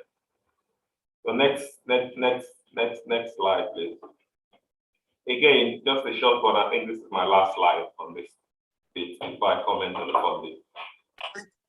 Guy's and St. Thomas' Hospital, again, I recently looked at that. They have, just in that hospital, 55 clinical to medical oncology consultants. So we're not talking about the backup, the radiographers, all of that the nurses. We're just saying about the real specialist people.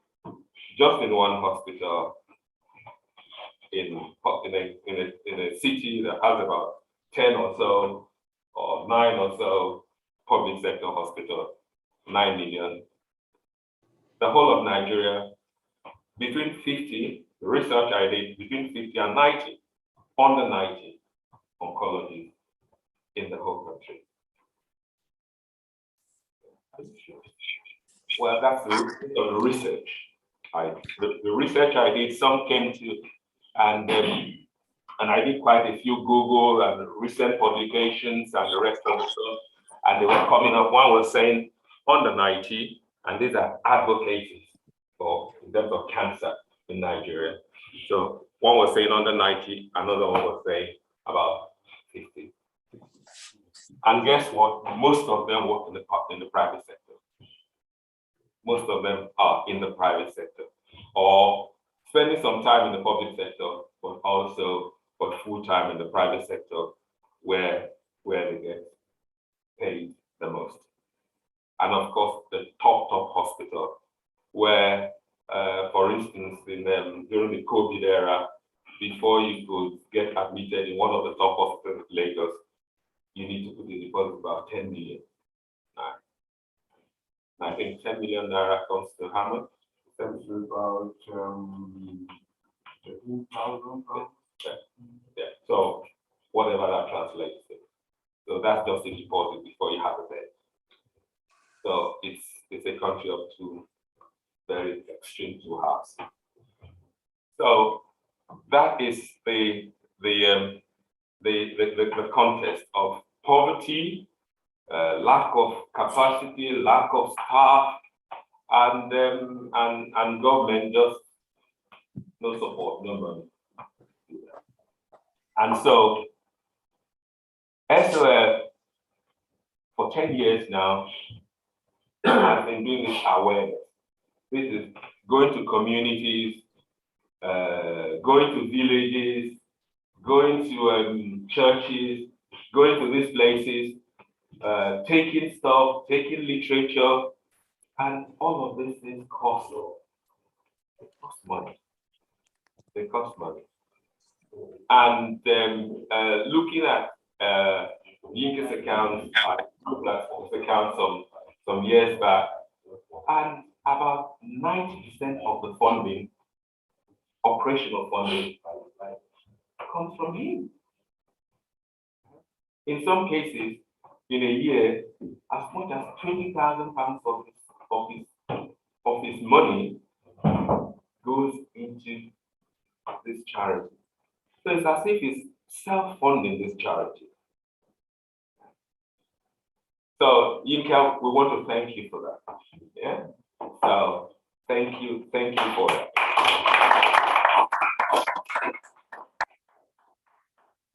And we also want to thank other people who have really contributed in terms of one-off. They contributed in we have the ambulance, and many other people have been really, really generous in terms of contribution. Yeah. Albert, Dr. Dedum,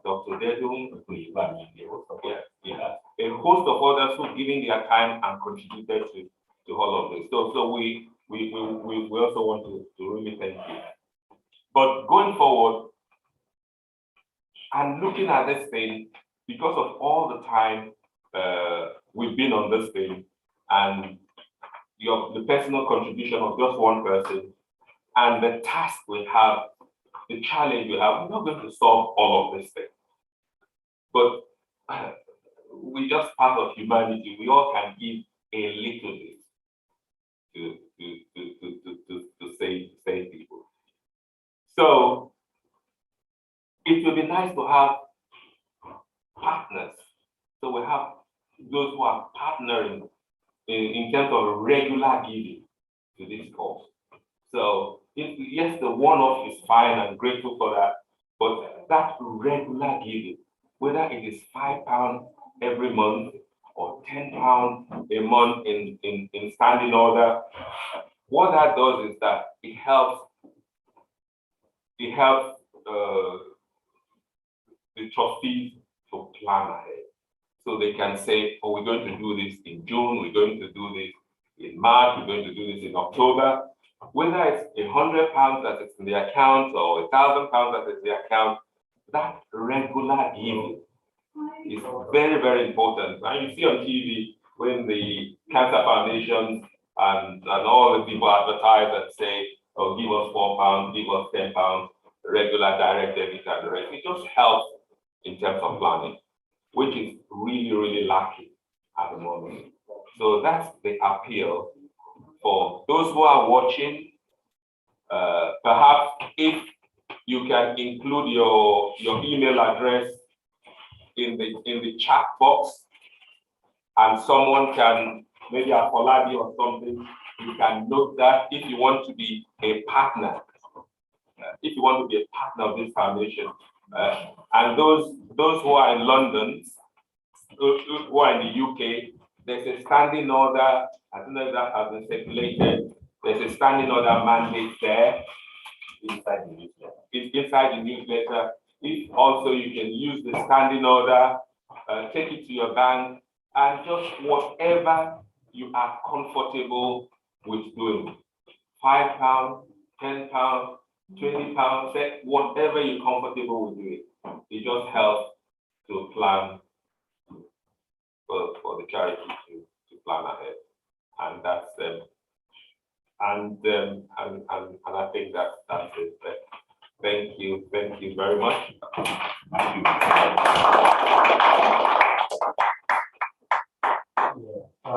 It's always a challenge to run a charity. I can say that because we share, I'm the president of Shepherds Ministries. We operate under the SDG, United Nations Sustainable Development Goals 1 and 2, which is hunger and food poverty. We've been operating as long as we are, but we registered in 2007. And we have a farmland in the state. Together, we are helping smallholder farmers to actually reduce food harvest loss, because during investigation, just like we found out that the amount of food going to the market is reduced by half. Why? Most of it is wasted on the farm. There are no good rules, there are no sort of things. Now, why I'm saying this to support doing that, you see, as the head of an organization like that, you have to show your commitment first. Okay? So I know, from my own family resources, my wife is outside there, how much of our money is pumped into sustaining SFL. And then, of course, wider people are coming in and it's very sporadic. But what we need to do is, UK is very attuned to charity and charitable work, so people will need their. But our people back in Nigeria and Africa, they don't have that concept of charity. So they know how to help my friend, help my family, help my brother, but how to say contribute money to, apart from going to church and contribute money to church or the standing on, they don't. So we need to change our mindset, because this is about social engineering. Because we cannot expect the government to do everything for us.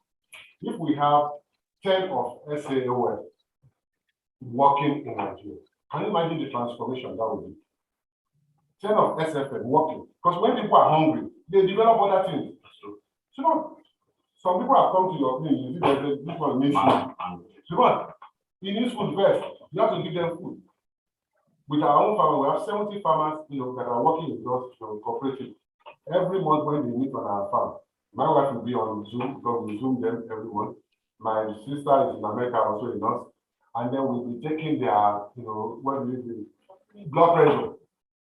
And some of them will have, don't say, what did you eat this morning? They will tell you the kind of food they ate.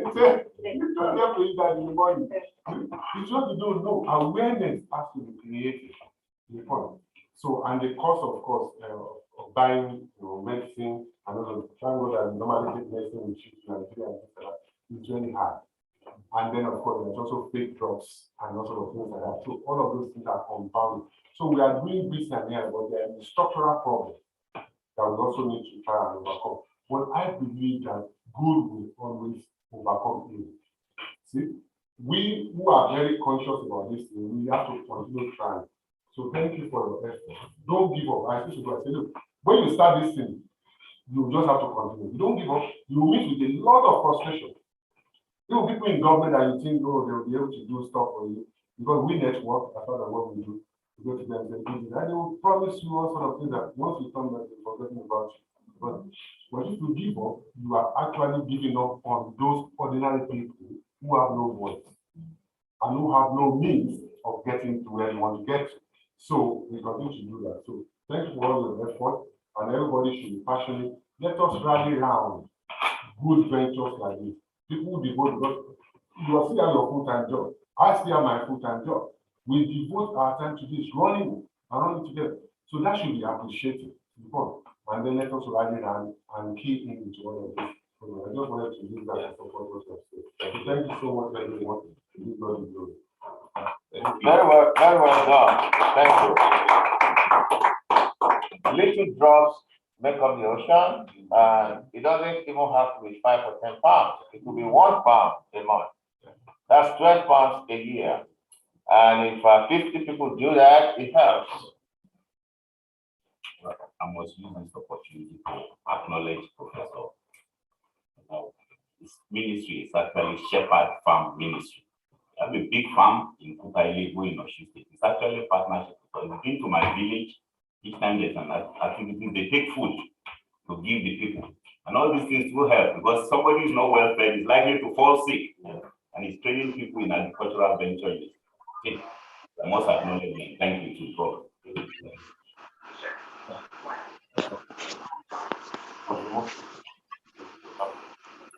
The next person we have on the agenda is our creative writer. Tina Vester, you have the floor. She's going to give us a poem, and hopefully we're going to remember it. Thank you for coming today. Actually, this poem was written for SAOF 2 years ago, but there was no time. I didn't know that we have the copy. Okay, so just as Dr. Abba said, every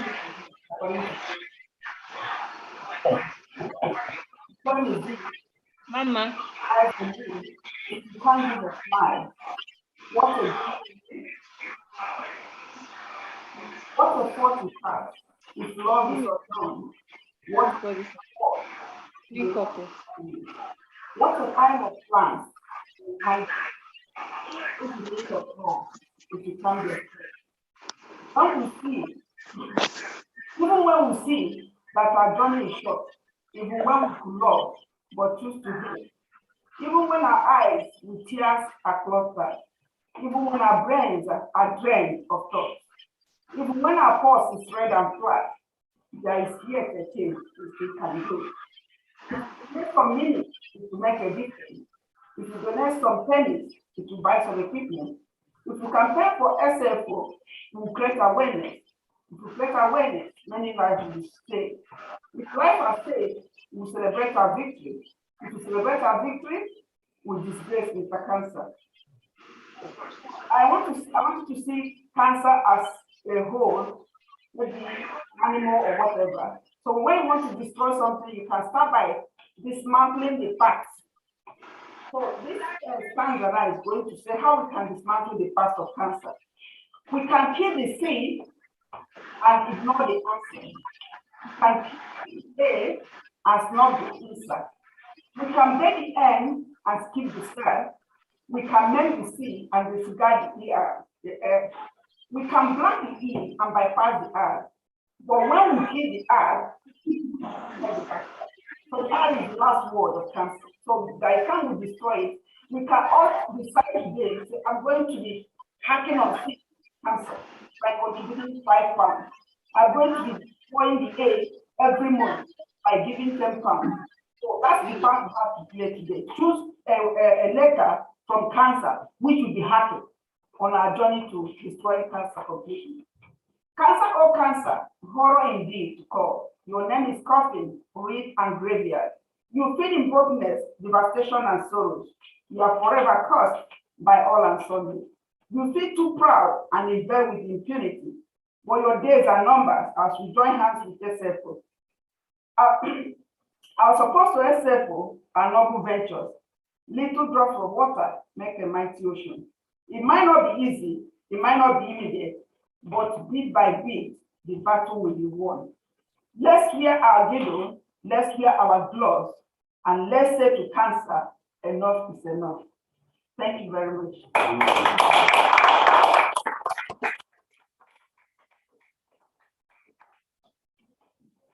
Thank you so much for that. Stimulating, thought-provoking, we like that. So I hope people will be able to David somewhere. Thank you so much for that. I think the next speaker we have is Dr. Carol Norman. Dr. Norman, can you hear me? Yeah, hello, hi. Hi, how are you? I'm okay, thank you. Sorry to keep you waiting. No, it's fine. It's been really, really good. It's been really exciting to particularly listen to the patients and the survivors talk about their experiences. It's been really inspiring. Yeah, eager to have you. We've been waiting. You have the floor. Oh, no. So do you want me to share my screen? Yes. Okay. You can do that.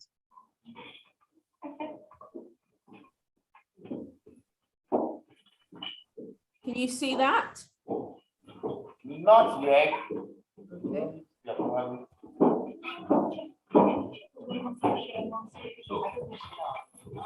Try again. Give us a second. I don't think we are not sure. We're not, right? Do we have We have you now. Yeah. We do. You can go. Can you see that now? Yes, go ahead. Okay. Okay, so thank you very much for allowing me to speak at your event. As I said, I'm very humbled to listen to all the stories so far. I'm just here really to talk a bit about breast awareness, really. And I was asked to make it a presentation for maybe non-medical members of the audience. So please let me know if you want some more information that's more technical, as it were, after my presentation. So my name is Carol Norman. I'm going to talk a little bit about myself, first of all, and then a bit about the breast, its anatomy, general information about breast disease, cancer and its management, and also our breast screening program that we have in the UK, although I know not relevant to the charity and its what it's focusing on for Nigeria, for example. I'm also going to talk about being breast aware, which is universal.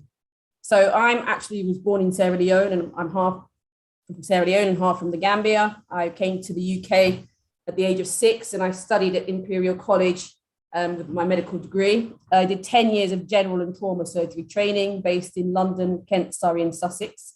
And I did a Master's of Surgery in Oncoplastic Breast Surgery, which I just found out I passed, so that's very good.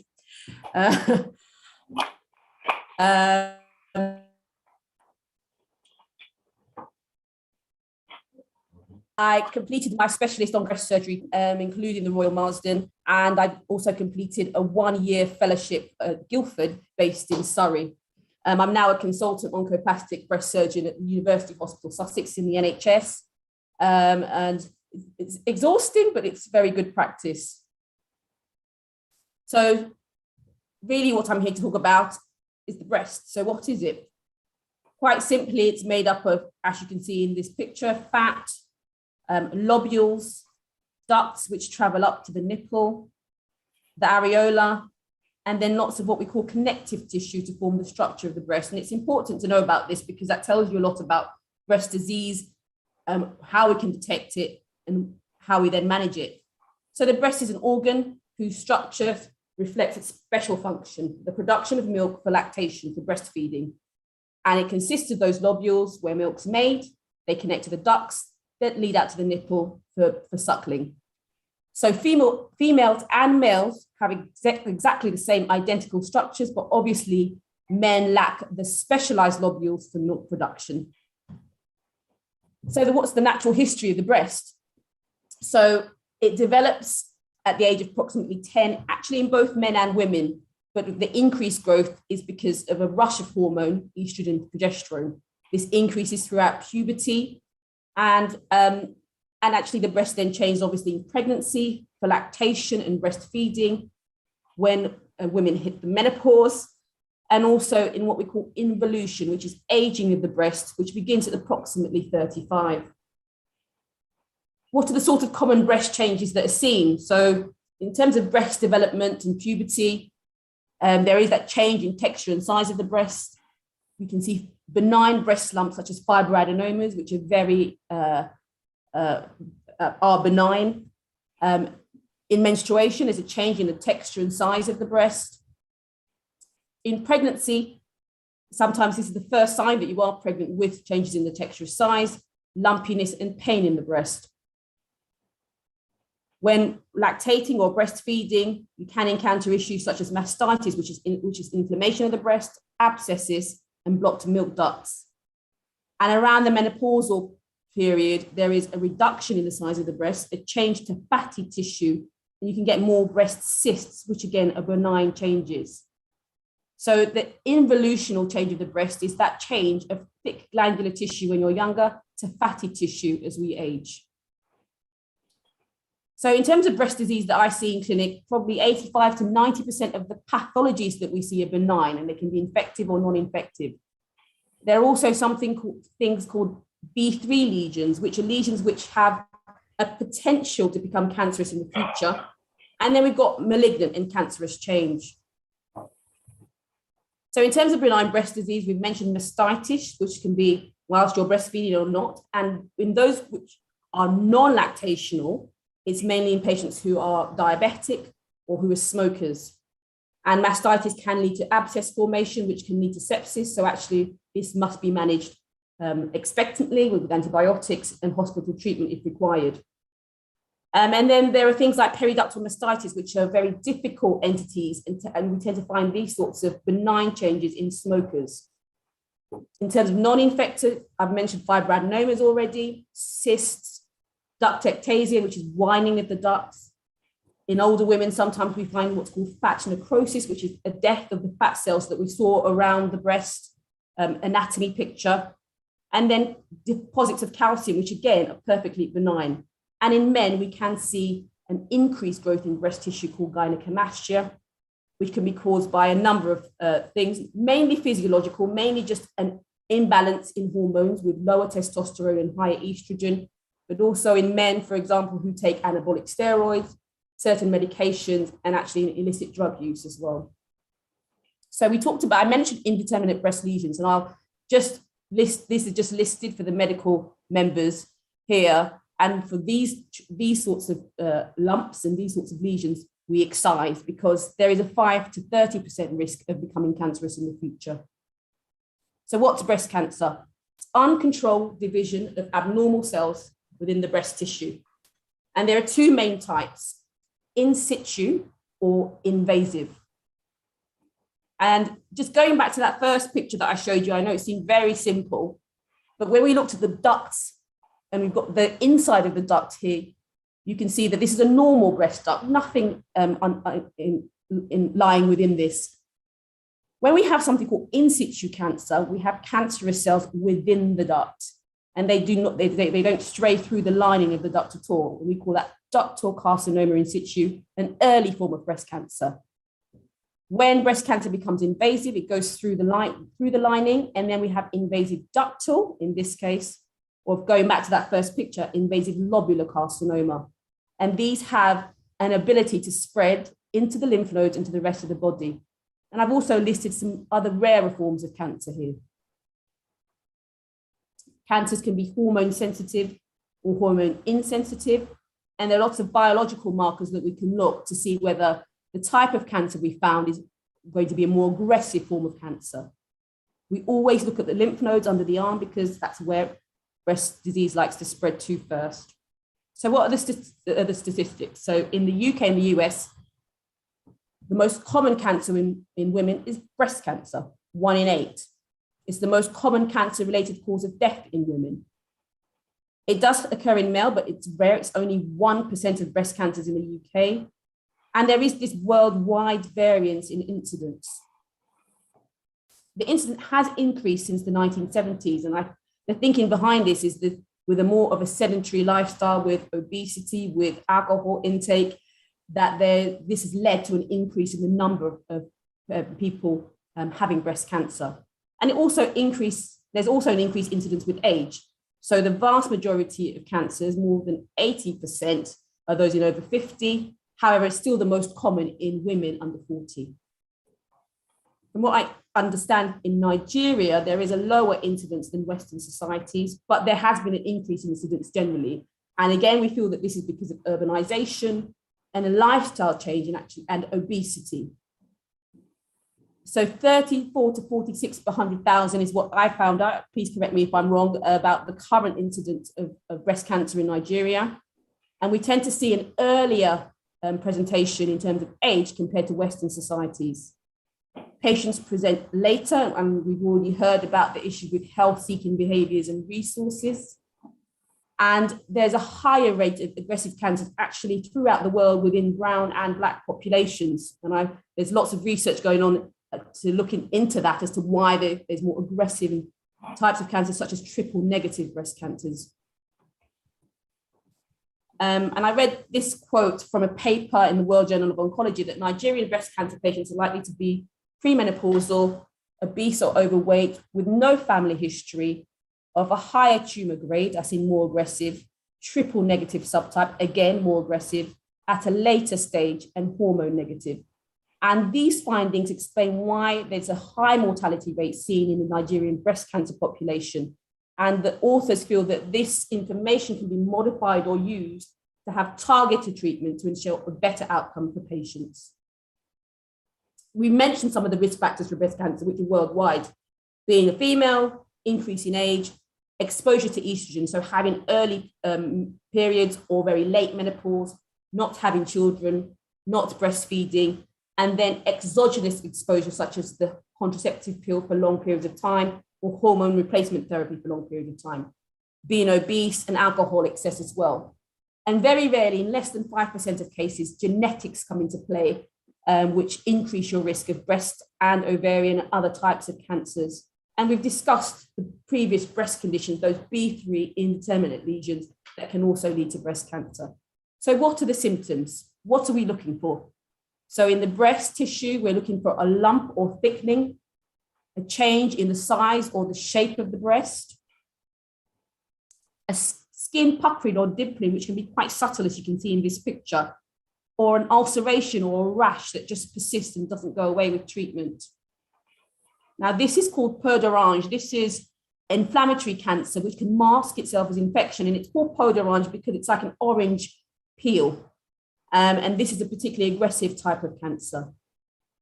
The nipple, if there's discharge, which is one-sided or bloody, or there's flattening or inversion. And I mentioned the lymph nodes prior to this. If you look at this picture, you can see breast cancer, and you can see the lymph nodes draining the breast and where they sit. So when examining patients, and actually when examining yourself, it's very important that not only do you examine the breast, but you examine the lymph nodes under the arm and around the collarbone, because that's where the breast cancer will spread to. Dr. Norman? Yes. Sorry to interject. The slide is not moving here. Oh, none of the slides, or? Why?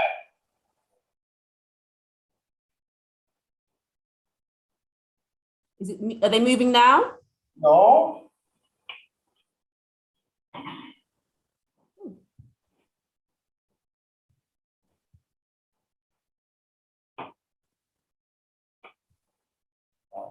So you haven't seen any of the pictures? Yes.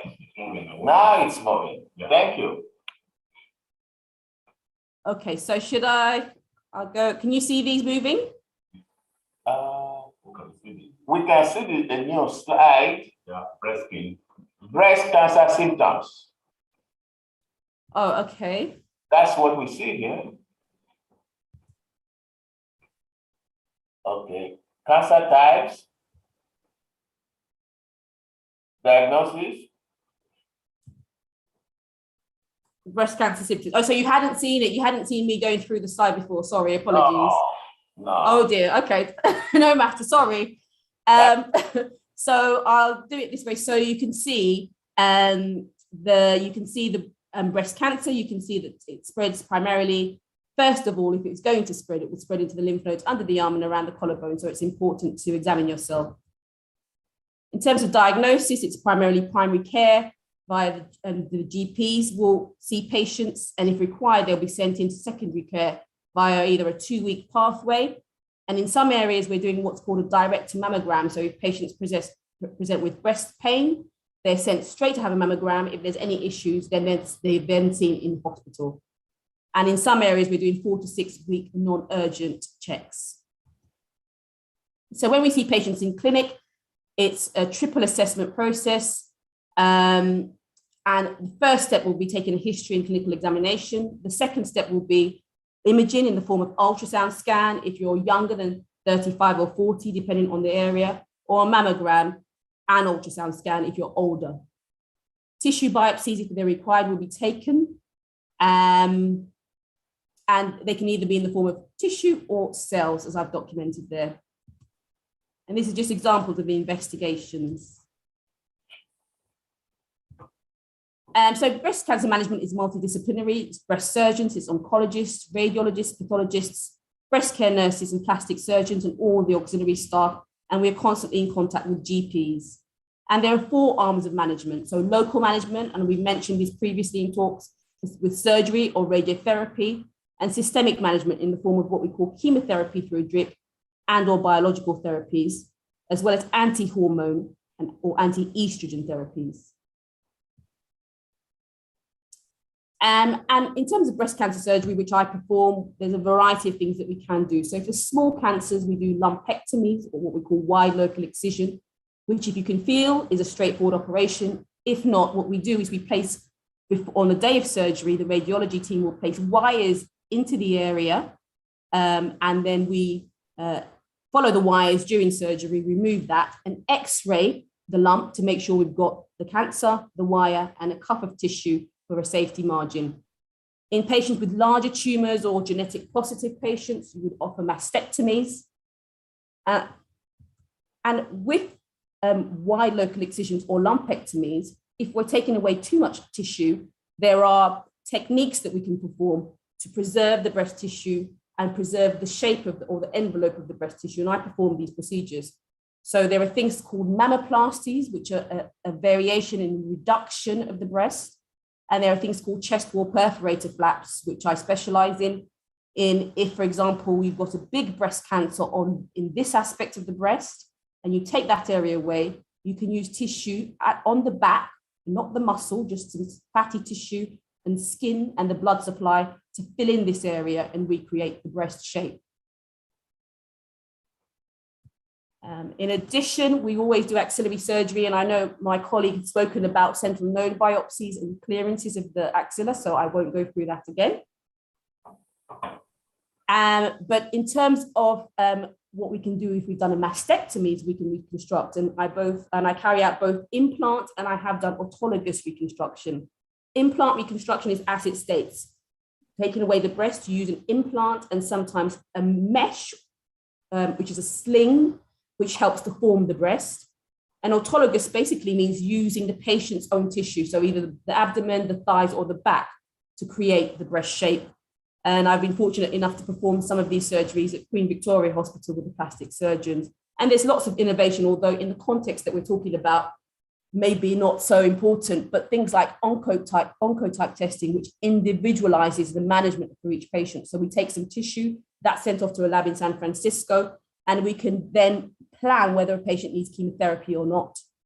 I've written papers on implanted seeds or markers to localize breast cancers. I showed you the wires earlier on that we use if we can't feel the cancers, but those can come with their own issues and can be uncomfortable for the patients. But by using small implanted either magnetic seeds or radiofrequency or ultrasound-based seeds, we can localize without having to use a wire. And there are new things such as intraoperative radiotherapy, which when you have a lumpectomy, you often will need radiotherapy afterwards, and that can be a 1 week or 3 week treatment. But with intraoperative radiotherapy, they're looking at actually giving you radiotherapy at the time of surgery whilst you're on the table, so that you no longer require that 1 week or 3 week treatment. And robotic surgery. So I trained at Imperial with the Da Vinci robots comes from, and they're looking at using one incision robotic surgery for breast reconstruction. Again, far away from what we're talking about today. The crucial point, however, it's multidisciplinary approach with multiple members of the treatment team using any combination of treatments I've talked about, and that's to remove the cancer, to reduce the risk of local recurrence and to prolong survival. And in the UK, we do carry out breast screening. I think this is important in Nigeria and in West Africa. So early cancer detection is so important. Women between the ages of 50 to 70 at the moment have 3 yearly mammograms. And we're trying to extend that using a trial, seeing whether we can extend that to between the ages of 47 to 73, and that's ongoing. And we also do regular annual screening for patients who have a family history of breast cancer. And they normally start from 40. And actually, genetic patients often start their regular mammograms or MRIs from the age of 20. So we have to be breast aware. And to end the talk, it's very important for women to know how your breast looks and feel. I always say to patients when I see them in clinic that you should do a monthly check, whether when you're having a bath or a shower, using your body lotion or cream, getting dressed, examine yourself. All parts of the breast, including the nipple and the areola, the darker skin area around the nipple, under the arm, and the collarbones. And this shows you why it's so important. You can see that breast tissue, it's fine that it's in the obvious place, but also there's a tail of breast tissue that goes under the arm that you need to examine as well to make sure that there is no change. If you Google breast cancer examination, Jennifer Rusby, BBC, I was going to try and put it onto the presentation, but couldn't. There's a really nice description of how to examine yourself. It was on the BBC, and Jennifer Rusby is a colleague of mine who I worked with at the Royal Marsden. So being breast aware, what do we look for? Just lump or thickening, a change in the size or shape of the breast, skin puckering or dimpling, a persistent rash or ulceration, nipple discharge, nipple flattening, changes in the armpit or the collarbone, and persistent pain. Just being breast aware is important. And there are lots and lots, there's lots of information on the internet to explain to you and to others how to be breast aware. So my conclusion really is that there's lots of treatment out there in the UK, but I now understand even more so how much more we need to do in Nigeria and West Africa and in other places of the world to catch up. But we can try and prevent. So regular monthly examinations, time your examinations of the breast according to your monthly cycles. If you have any persistent change, see a general practitioner or family doctor, because early detection aids improved and successful management. And screening programs are essential in developing countries. Those are my references, and thank you very much. Sorry, my apologies. I didn't realize you couldn't see the first set of slides.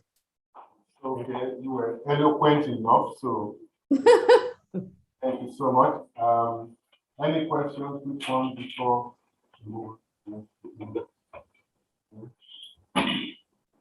Dr. Norman, thank you very much.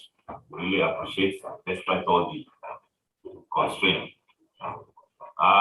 Most of the questions that come up in most of our programs, especially for the non-medical audience, can you talk a bit about male breast cancer? You're always asking that question. I remember in the village, does the man have this? I say yes. So maybe it would be nice to hear from the experts. Male breast cancer.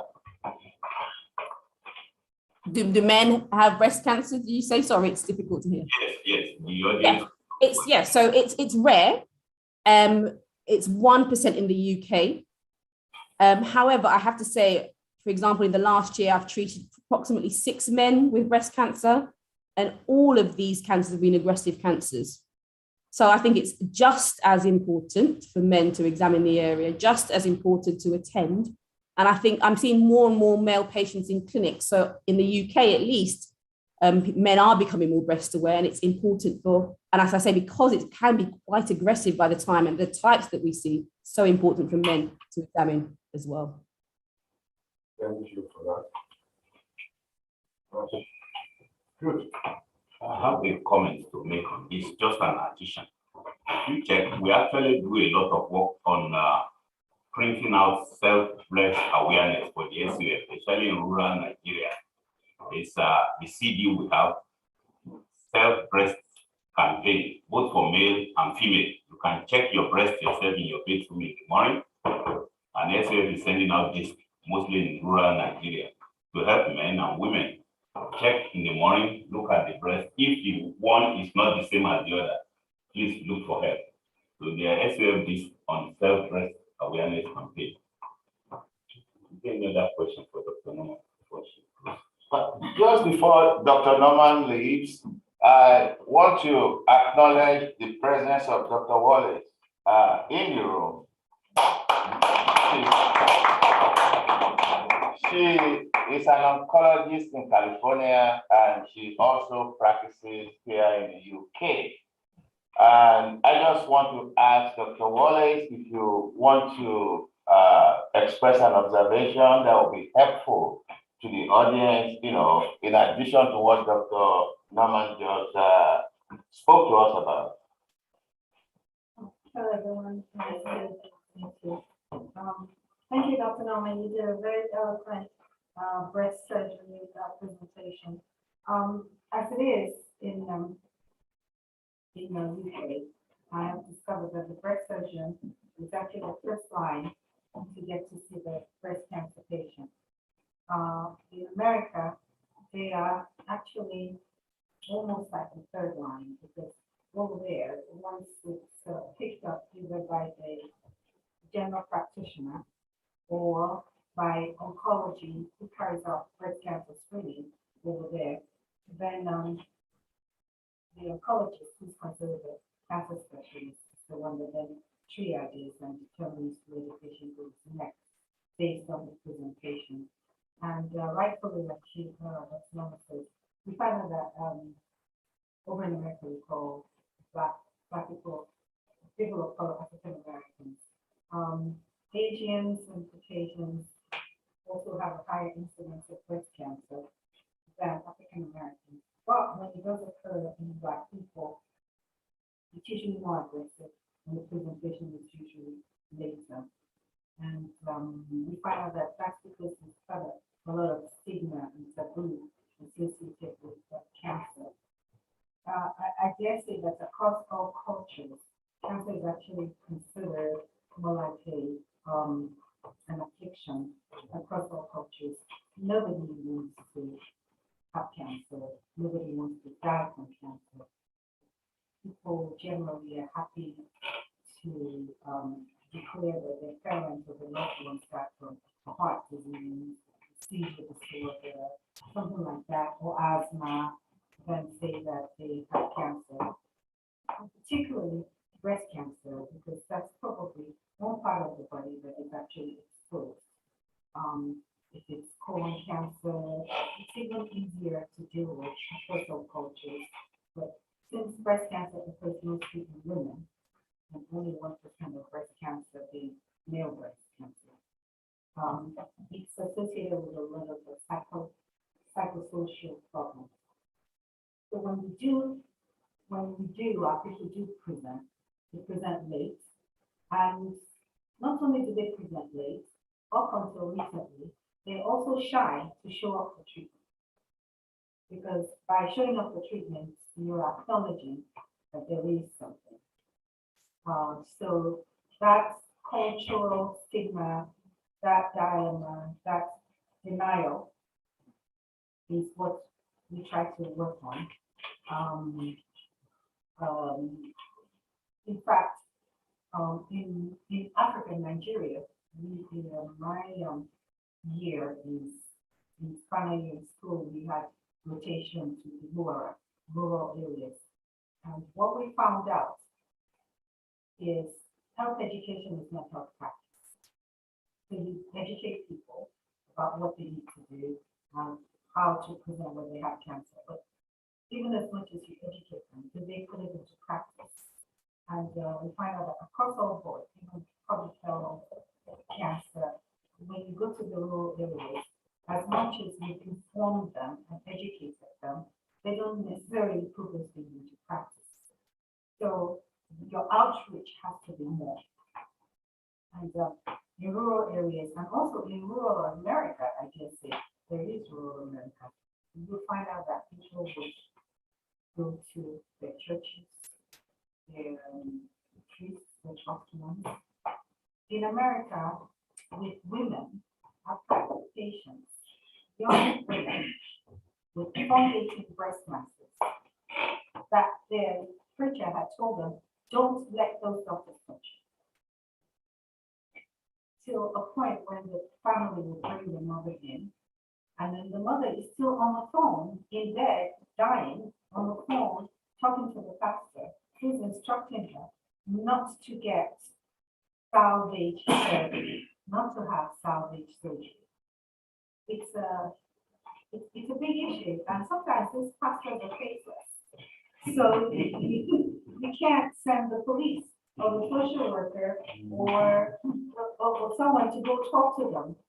And the patients not only keep them faceless, they feel a sense of wanting to protect them. So this dependency, codependency thing still goes on even today across all cultures. And it becomes a problem for us to the point that we're losing patients that otherwise could be saved to breast cancer death. And here in this country now, there is something called 30-day death from cancer, where we have to talk about which patients died within 30 days of receiving cancer treatment. So this brings us to the fact that, well, now there is an awareness, there's treatment for cancer, there's surgical resection, that the surgeons are doing a very good job. Not only are they removing the cancer, patients are waking up with breasts. You go to anesthesia, you go for surgery to remove the cancer. When you wake up, you have reconstructed breasts. So psychological stigma is removed. The surgeons are doing fantastic jobs. We have so many ways now of treating cancer. People are not dying of cancer anymore, particularly breast cancer. Even the triple negative that is very aggressive is first line chemo, second line, third, and there's new research in the pipeline that we can give these patients. And the goal is to treat cancer as a chronic disease. So back to why the hospital is now having us do 30-day death review. So the belief is you get chemotherapy today, and if you die within 30 days, you need to tell them if this patient died from chemotherapy, if they died from other causes, or if they died from advanced disease. This is how serious the health industry and health management and cancer management is taking the treatment of cancer. We don't want people dying from cancer. And knowing that now you should not die from cancer if you present early, we are curing a good 70% of breast cancer that presents early. 5 years, 10 years, 15 years, 90% survival when you do what the doctors tell you to do. Get chemotherapy, get your surgery, and get further chemotherapy after surgery. So there is hope, there is light. So what we need to do is to continue this kind of outreach and continue this education, turn it into health practice, where people actually do examine their breasts, men and women, and men with family history of breast cancer. So if your mother dies of breast cancer at a young age, 40 or 50, even if you're a man, you are sort of at risk. And so you should examine your breast. And also the fact that men who actually have big breast tissue, when they do have cancer, it tends to spread faster because there's no surrounding tissue to buttress it. So that's how come men's breast cancer tends to be a little more aggressive. And men don't think that they will get breast cancer, but they shouldn't, but it does occur. So if you feel a nose that's low hard in your breast as a man, don't be shy, get it checked. And you should not be dying of cancers if you present early, particularly breast cancer. So that's where we are. I'm sure we're talking about various chemotherapies, which could be really boring. But there is a lot of treatment, and there's a lot of help. And there's new frontline therapies to help deal with breast cancer. And so awareness and early detection is the key. And thank you, Dr. Dwight, for reaching out.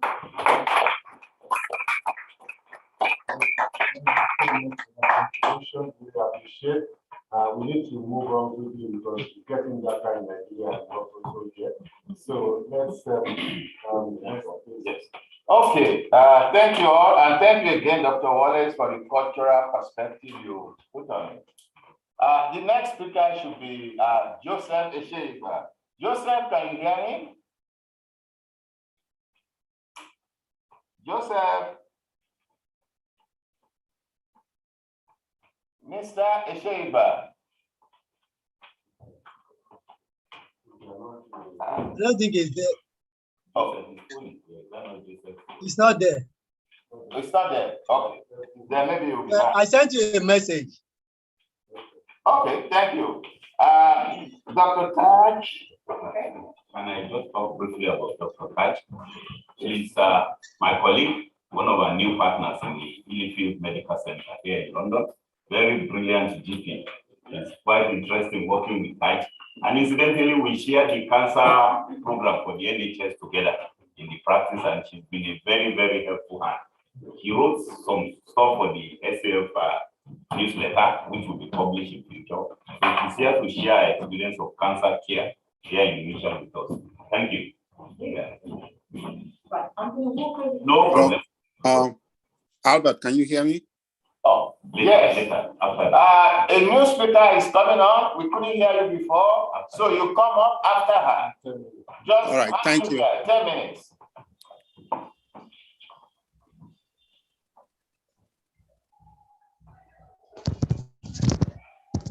I thought I'd come here because the camera is here and also the microphone, so I don't have to shout too much.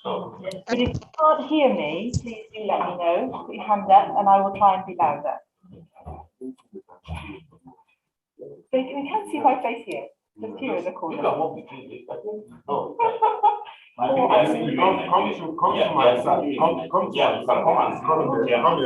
If you sit here, you will be seeing more.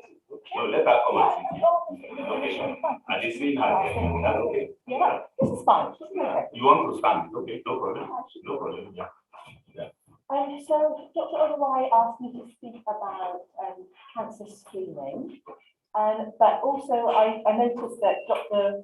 Oyeni and also Dr. Norman have actually, they both covered some of that, and actually they covered it quite comprehensively. So I thought I would look at a slightly different angle on this. And I have to say, I think it's been really interesting hearing from everybody. So there's been so much interesting stuff, both from a scientific perspective and also from the patient perspective that's been discussed today. And certainly I have found the patient stories really, really powerful. So I'd like to thank all the patients who attended and shared their stories, because, you know, certainly as a doctor, I think it makes a huge difference to know from the patient side as their experience of cancer. So it's not news to anybody in this room that cancer is common. Cancer is noted by the World Health Organization to be one of the leading causes of death across the globe, and it can affect anyone at any time. Now, I was quite struck by something that Faith had said about not wanting to talk to her family about her cancer diagnosis when it was initially diagnosed. And that also fits with something that was also recently stigma around cancer, which I think you see in different proportions within different cultures. So in terms of access to healthcare and diagnosing cancer, we want to diagnose it early, because the earlier we diagnose it, the better the outcomes and the increased chance of survival there is. So the National Institute for Health Research said that they are looking to have an intention to catch 75% of cancer diagnoses at an early stage. And in order to do that, we need to look at certain things. And I wonder whether it's worth us sort of discussing this interactively and to see if anybody has anything to contribute to help us. And so on the local level in Lewisham, we know that we have a 40% population of Black and minority ethnic ethnicities.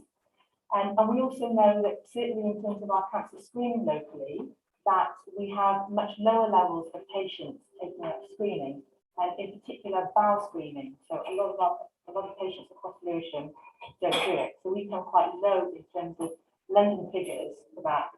So we've done a lot in locally to try and improve the awareness around screening, particularly bowel screening, and also breast screening, to see if we can improve that.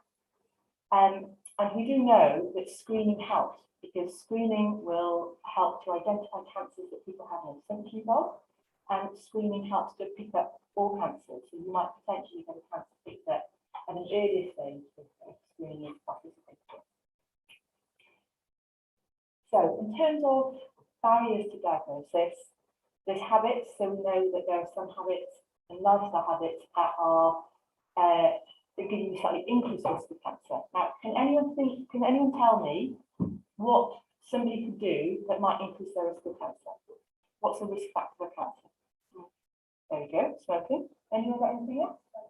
Alcohol. Yeah. Anything else? I think my diet as well. Exactly. Poor diet. What is linked to diet? So if you have a very heavy calorie intake, what might happen to your body? Exactly. I think I heard someone say it, obesity. So obesity is actually a very, very high risk indicator for cancer because it causes inflammation in the body. And so we know that there are habits, and we know that some of those things are disproportionately seen in different social classes and different ethnic groups. And then there's also other things around culture. So we've got people here from lots of different cultures in this room. So does anyone want to talk about how culture might affect someone's attitude towards screening or towards getting help for a cancer diagnosis? So for example, can someone tell us in Nigeria, what does it mean for somebody in your family to have cancer? Like how the other speaker said, I think taboo is one of the main reasons, because they said that you have cancer, some people just, think, so some of your ancestors think, whether there is a witch that is, running after you, or there is somebody in your family that, is trying to hurt you. So I think, taboo is more affection, curse, yeah. It's not your culture. Yeah. As they say.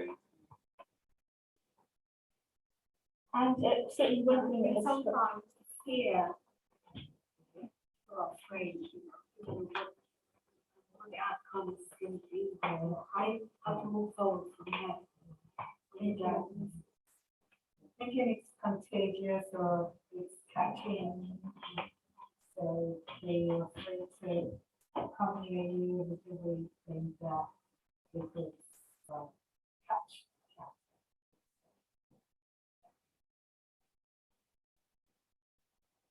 anything anyone else? Because many black people don't present themselves to a doctor unless they are really sick. So you wake up in my feel fine. You go and see the when I ask, how long have you been feeling this? 3 months ago. Why? I'm still walking. That's where I almost get it. You don't go there. So people don't think about health in that sense. If you're still working, you need to move around. You're okay. Unless you're always dying. So people have to change mindset. The other thing I can add to that, based on my own experience, all what we have here is public health education, public health England is doing, particularly me in Nigeria. Look at the amount of cancer youth you have sent to me. Look at what we are doing together in this practice. So apart from the cultural action, maybe the perception and then the health services in Nigeria is not up to the task, definitely. Because health is wealth. Look at the budget you presented. Guys and St. Thomas's budget is more than the Nigerian budget. So if people can get more information, maybe there will be change cancer deaths. I think some people they don't want sympathy, they don't fear of that, they don't want to tell their friend that the way the friend will react to it, and they like keeping it to themselves instead of looking for help. So, can you elaborate a bit on that? Is it Yeah, because I have a friend that died with breast cancer. When she was first diagnosed, I think they want to remove her breast, and she said no. So they took out the cancer cell then, and then the life goes on, you understand? After 5 years, and the cancer came aggressively. And still, she's denying. She keeps still denying that no, she's going to get better, blah, blah, blah, you know. So then we have to advise her that because she doesn't want to get chemo, then we advise her that she should go for chemo. Even she won't talk to us, you know, she's cut herself off from us. She just feel isolated. So whenever I called her, that can I come and see her? She will say that she's not in. So one day, I think something happened. I don't know what happened. Then I called her sister. I told her that my friend told her that I did something wrong, that she tried to avoid me. And she said no, that she keep on saying, oh, I'm a best, good friend, I'm a dad. So what's going on? And I said, I tried to call her now, that she said that she's not at home. She said that she's not at home. Then even when I told my husband, because her husband and my husband, they are friends. I know her through, that is why we pick up our friends. And my husband said, if she doesn't want us to come, then I should leave it. There's something in myself just say, no, can't leave it like this. So one Sunday, I just picked up the phone. I said, okay, where are you? She said that, I said, no, don't lie, you are home. I said, why did you run away from us? We are good friends. We are not friends, we are family, the way we just. So why are you keeping yourself away from us? And then she said, okay, I'm at home. Then I called my sister. Then we went there. Then we said, why are you doing this to yourself? That we're here to help you. That shouldn't keep yourself away from us. Then whenever she's going to have chemo I'll take her there. I'll go with her. So then she keep on having this chemo. And that time, me and my sister were trying to go to Nigeria. And she said she wanted to come with us. I can't say no to her. But in second hand, I said, can I call? Anyway, she finished her chemo, then we all go to Nigeria. Immediately we get to Nigeria, she won't eat. Whenever we cook best food, she won't eat it. And even my aunt in Lagos, when we went to her, she said, do these people, hey, what did you do? You understand? That why do I said, with my faith, I just take it as a faith. So she finished her holiday, I was still in Nigeria. I and my sister, they fly back to London. So our husband came from the airport, they have to rush her straight to the hospital. And since then, she didn't return home. Even the last day, because they are keeping things from us. Later I heard that they've given her time that she won't, but we don't know. So even the last day, when they wanted to take her from the hospital, I was there and I was confused about respite. Now, respite and the other one, hospice.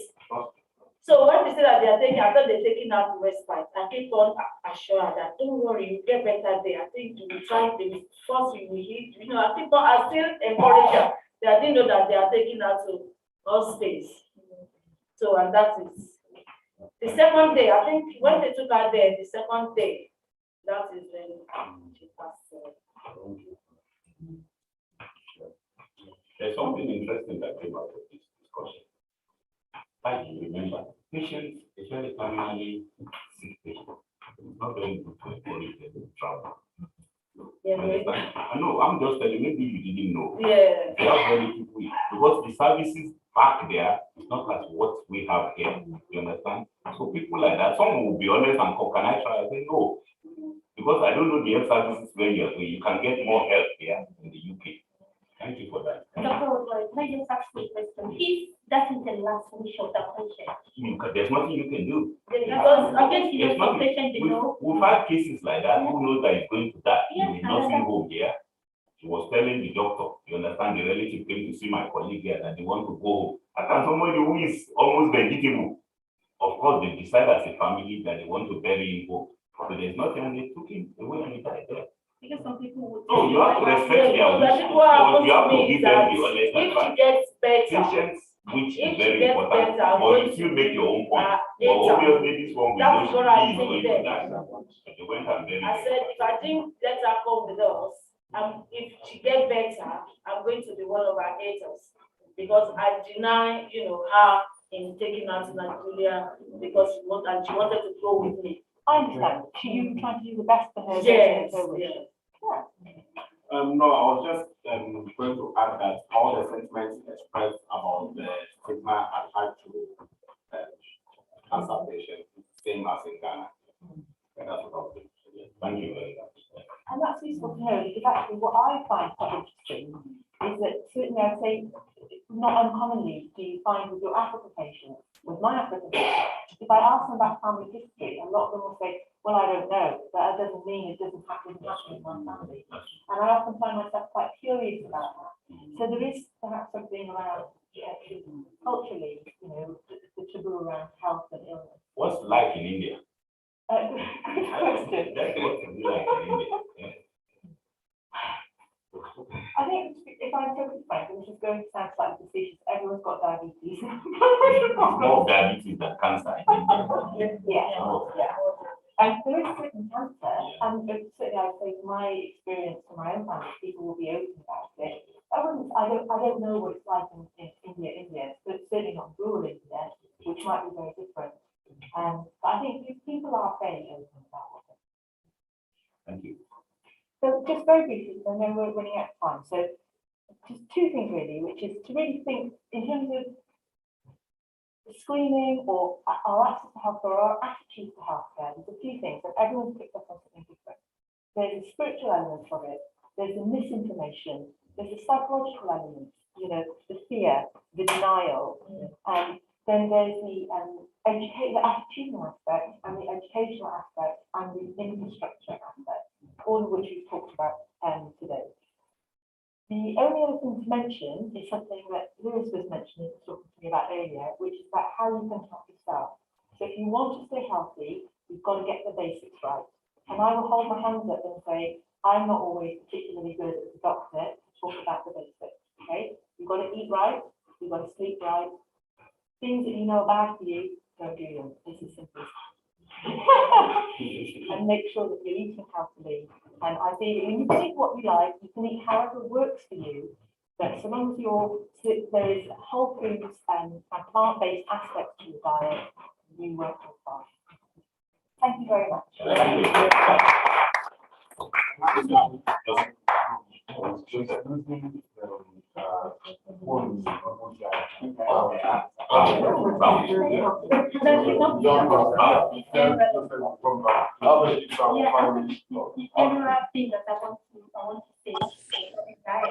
We Africa, because of the type of diet that we have, we have a lot of carbohydrates and starchy food. So we don't know anything about, carb diet. So I think. Joseph, just give us a second. Okay.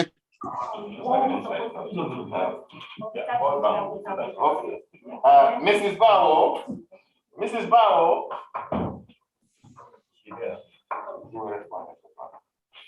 Mrs. Bao, can you hear me? Mrs. Fatai Bao. I think our phone has, I think she's done. Okay. Well, we're going to move on. Joseph, can you hear me now? Yes, I can hear you.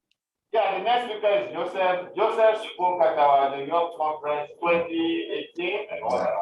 And I still get phone calls today from the lecture that he gave. And, you know, New York happens to be one state, I'm not sure about the rest, that by constitution requires that every homeless person has to be provided a place to stay. And what New York will do a lot of times is rent hotels, very, very expensive, and put in a homeless family in a hotel. I mean, this could draw as much as in some cases $300 a night. And people will say, well, you could get 1 week's hotel pay or a month's hotel pay and just get them a place. That's why not pay their rent. Rather than have them in a hotel at that price for, in some cases, years before. But there was a reason for that, a legal reason. The money can only be used for temporary housing. Because if you make that permanent, everybody will rush in. Okay. But Joseph spoke about a lot of government benefits, and I still get calls today based on the speech he gave, and a lot of people got so many assistance from that. Also, I knew Joseph since I was age 10 or 11 or so. You know, growing up together in Kenya. I don't know what brought him to UK, and then he later came to New York. And he's done very, very well for himself. The director of the government agency taking care of the homeless. Joseph, you're welcome to the program, sir. Oh, thank you very much, everyone. Thank you, Albert, and thank you, doctors. I know in 2018, that was a great presentation at the union's headquarters in Lower Manhattan. Again, my name is Joseph Esheiba. I've lived in New York now for 40 years. I was in England for 4 years before coming here. And I just want to talk about prostate cancer. In 2014, for most of the doctors, urologists, and oncologists, I was diagnosed with BPH, what is called benign prostatic hyperplasia, which is the same as prostate gland enlargement, which means that any man over age 50, you know, the symptoms that you have problem, you go to bathroom 4 or 5 times a night, you know. So I was just monitoring. There was no medication, just for me to monitor what I eat. So they sent me to a urologist. So twice a year, you do what is called a digital exam, when, you know, you will be on your side and the doctor will just, you know, look at your prostate to see, you know, how big it is, what, you know. So I was doing that twice a year in 2014. But I still have the same thing. 7, 8 o'clock, I will not eat or drink any water because I go to bathroom like 4 or 5 times a night. And the kind of job that I have, you're on call 24/7, you know, working for the city of New York with Department of Homeland Services with families. You get calls for a lot of emergency, people to be transferred, domestic violence, people with mental impairment. So it was very stressful. But I keep taking in my PSA was about 1.32, which is good, but it keep going up. Every year it keep going up. So in 2019, in 2017, it was 1.52. But in 2019, it went to 4.32. So my doctor said, Joseph, something is going on here. So we decided that let's have a biopsy. So we had a biopsy, and when the result came, to find out that the Gleason score, which is anything over 6 points, if you look at the base of the prostate, which is the diagram specimen, there are 6 of them has a Gleason score of over 6. So that determination is that, you know, I have prostate cancer, but it is benign. It was hereditary, so it's nothing to do with environmental. My father died at the age of 40 in 1978, so I never had the opportunity to really know him. So I didn't have no history, you know. So at that time, I was going to Nigeria anyway. I said, you know what? Let me go to Nigeria for 2-3 weeks. I'm not going to think too much about it. When I come back, you know, I'm going to determine what kind of treatment. The first thing the doctor said, oh, I think you should remove it. I said, oh, I'm not sure. You know, this is New York. We have so many experts. They have the cyber knife. You can do the seed implantation. There's so many things you can do. So I went on vacation. I didn't know when I came back. Then, of course, in 2020, in January, I decided to see another urologist in Midtown Manhattan. Then he sent me, because I'm a social worker, he called the doctor, said, oh, Dr. Liederman, I have this guy here, he's a social worker, we're with homeless family for the city of New York. I know you're busy, but can you see him right away? Because he has to go back to work.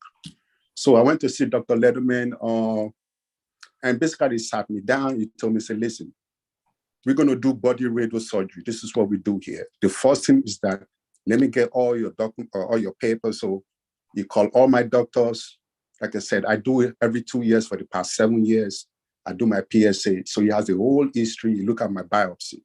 So he said, this is what you're going to do. You're going to do body radiation 25 times, which means that they will put the radiation right. You don't take off your underwear. You just take off your shirt and you will do that. It's about 10, 15 minutes. So I'm going to do that 25 times. Then they will do the seed implantation. And of course, in February, we had a lockdown, we had a pandemic, but I was still going. So I made an arrangement with him that I want to be the first person there to do my radiation at 6:30 every morning. I live in Manhattan, so it takes me about 20 minutes to his office. So I was doing that. While I was doing that, I had COVID. And I was hospitalized for 5 days. Actually, I had COVID pneumonia. And this was, in March, April, when we didn't have no medication, there was nothing about COVID. I had COVID pneumonia. So I stopped my radiation treatment because you have to do that first before they can do the seed implantation. So I was in the hospital for 5 days, and I was discharged, and they decided, then I had to take more tests because you have 4 oncologists that is going to do this seed implantation, and I have to have a negative COVID test before they can do it. It took me about a month before my test came negative. Then they scheduled me for the seed implantation. Of course, it's local anesthesia that they gave you. My son was with me. He helped me sign most of the papers. To be honest with you, I was very delirious after they finished. I didn't know where I was. Because at age 62, that's the first time in my life I've ever been into hospital, have any kind of surgery. But the lesson that I've learned actually is that having your yearly physical, especially if those of us who are age 50 or plus, you have to do your PSA. It's really very important. If I didn't do it every year, twice a year, going to the urologist, then they decided that, I have an elevated prostate, or that they have to do the biopsy. So basically, the biopsy actually helped me because it actually determined the cost of treatment. And also by going to 2 or 3 oncologists, instead of just relying on one. And I'm happy to say last month I did my PSA. It was 1.25, which any oncologist can tell you that anything under 2 is really very good. And I'm going back again June 1st. The goal is to go to 0. This is the same doctor that actually did, we had a mayor, Emilia Giuliani, over 20 years ago. He was the one that actually did the seed implantation for the former mayor Giuliani. And I think since then, he's been having a 0 PSA. So that's really the goal. You eat healthy. Again, I don't take, the only medication I take at night is for the urinary flow, which is a 5 milligram of steroid. I really cannot pronounce it, but it's a very small, it helps me with my urinary flow at night, which is really very important. That's one of the things about prostate cancer. You will have the urge before I had the seed implantation for you to use the bathroom, then it doesn't finish, then you go back to bed, or, and it only happens at night. During the day, I was told by my doctors, because I'm active, I'm at work, I'm moving around, but at night, when your body's resting, and that's why. So now, again, I'm feeling good. So I really want to thank, all the doctors who really helped me managing this stuff. So that's, my story this morning from New York. Thank you, Joseph. Thank you.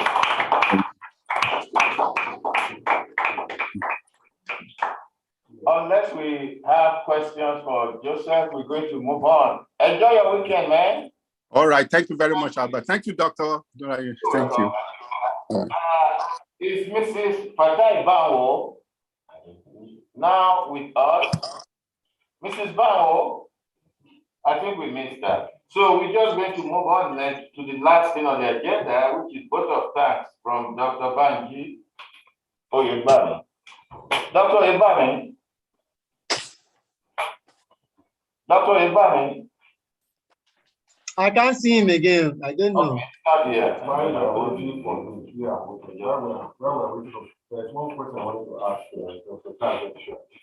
When you were talking about the screen power screen that is very low in this area, are these people invited and they refused it, or they were just not aware that they can do it? Good question. So, people get invited. So women get invited for cervical smears, women get invited for mammograms, and both men and women are invited for bowel screening.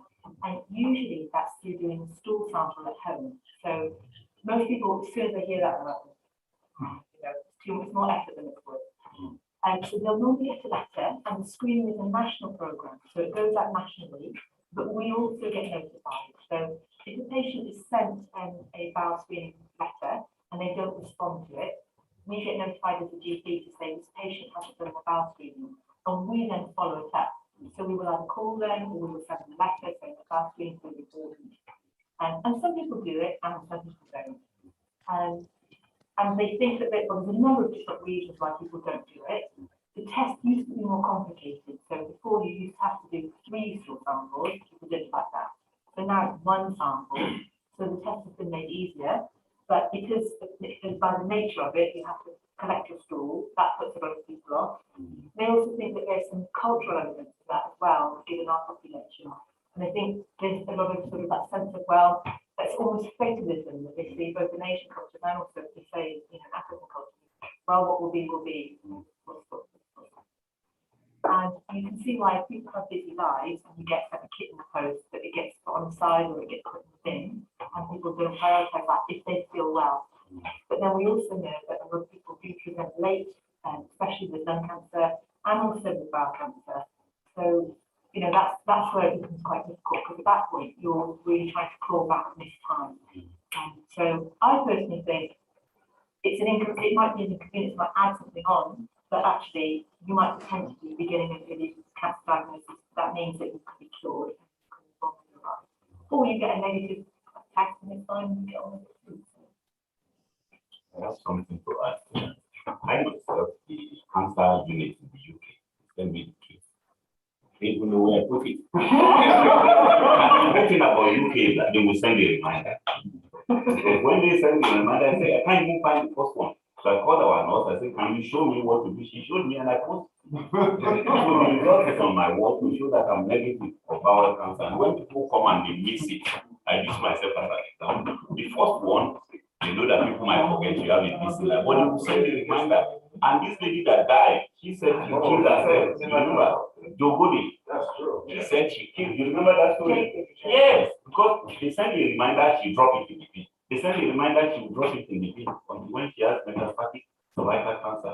So the cancer unit in the UK are really doing a lot of work on cancer awareness. So if you get health screening program, please go for it.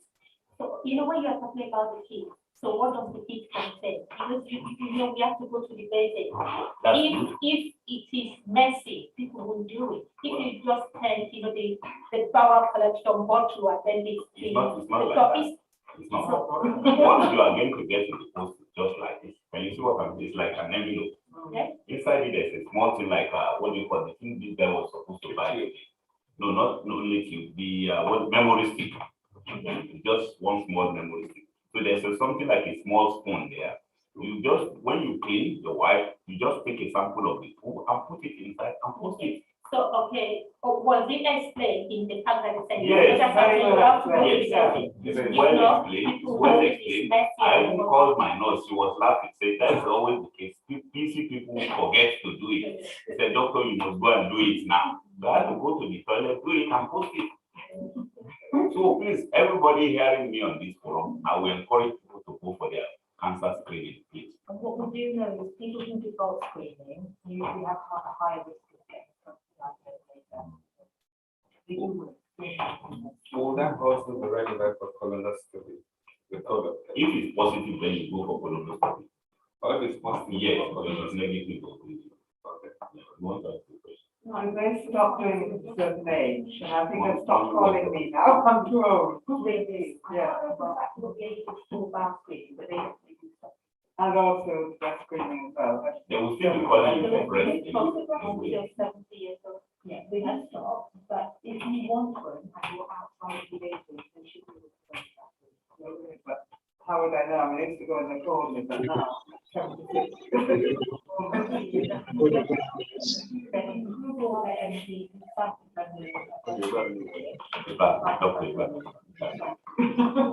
So she wants to ask one question.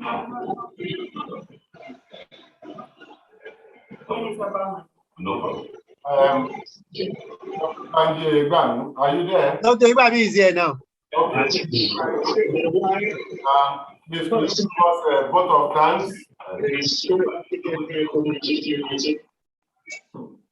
you able to talk? Hello. We can hear you. You can hear me now?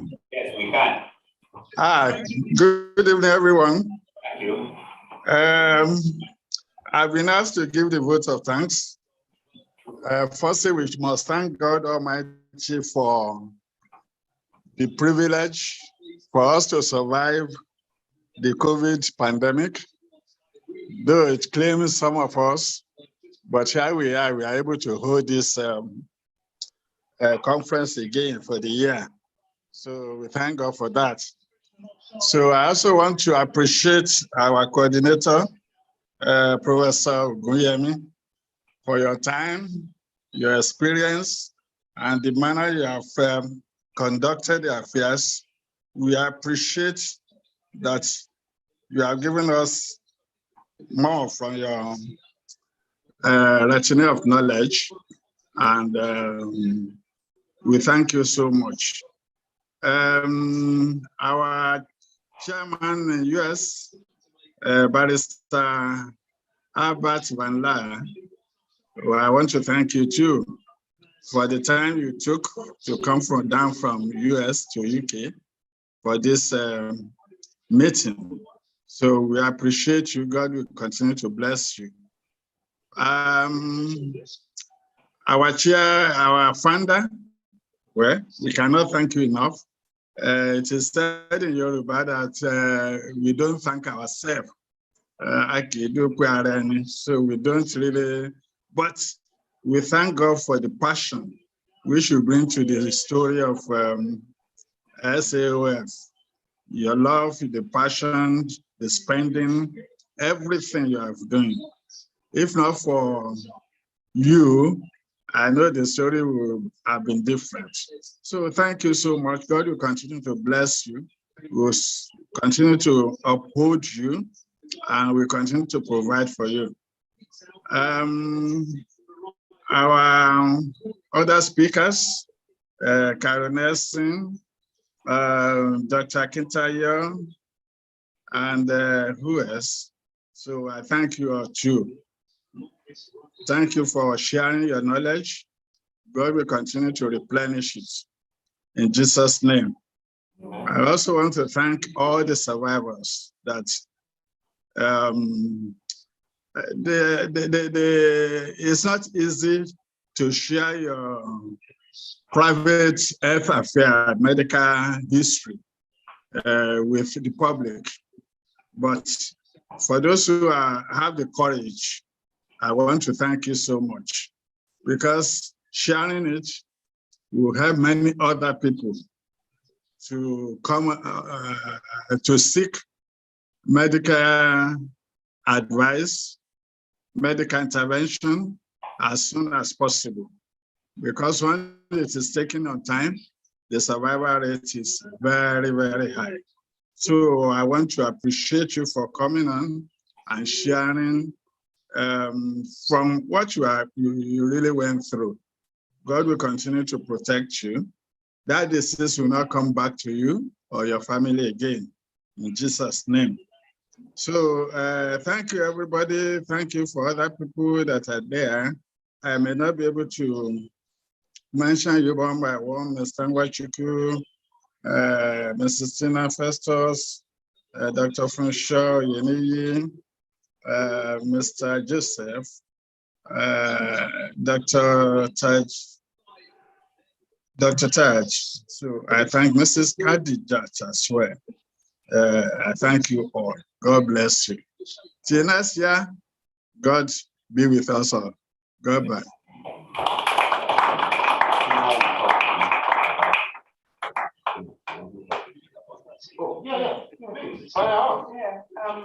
Hello everyone. I know I've said a little bit about this book before. This book is basically it's about what we know back home as 419. Advanced fraud. So if I read the blog at the back of the book, it says, greed like a magnet draws the culprit and the victim towards the center, making the victim to sow what he will not reap and the culprit to reap what he did not sow. In a society where majority are dying in the midst of plenty, the victim are not the culprit. But if you judge us, all of us properly, we are all culprits and victims at different levels. We are 419ers. So when some people hear this, you say, oh, I'm not a 419, I'm not among them. So this is, we are all 419 means, when we hear about 419, who do we think about? Think about frustration, engaged in fraud. But we don't think about who caused those situations, who made them to engage. I'm not saying fraud is good, but even where we are, the country where we are today, we are part of the 419ers. Because they start our country dry and they put people who continue to carry out their agenda, making it impossible for common people to survive. So these people who call 419ers, they have reasons. So if you want to know about some causes, this is the book to go to. If you want to know about some traditions in Nigeria, this is the book to go to. So it's in Amazon, and you can help me to promote this book wherever you come from. But Albert, when you get back to America, please. It's on Amazon. Good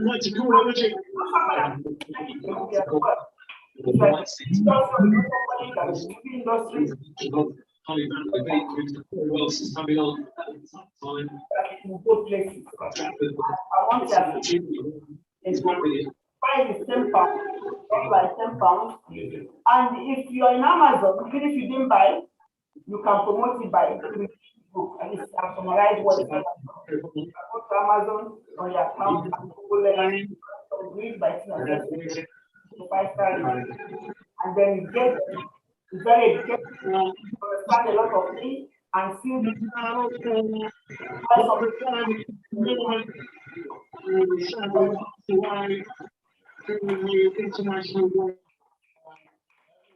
Thank you so much for being patient with us, for being with us this morning. Those of you that have stayed on, we really appreciate you, the time that you've given to this very important conference today, and the topic is very, close to us. So we should be, all behind this, and then making sure that we raise awareness, and charity begins at home. You also be aware, then you can make other people aware as well. So thank you, everyone. So I wish you all the best. Safe journey back home. Those of you are in the UK, those of you are going to America and other places, wish you safe journey back home. God bless you and see you next year. Thank you very much.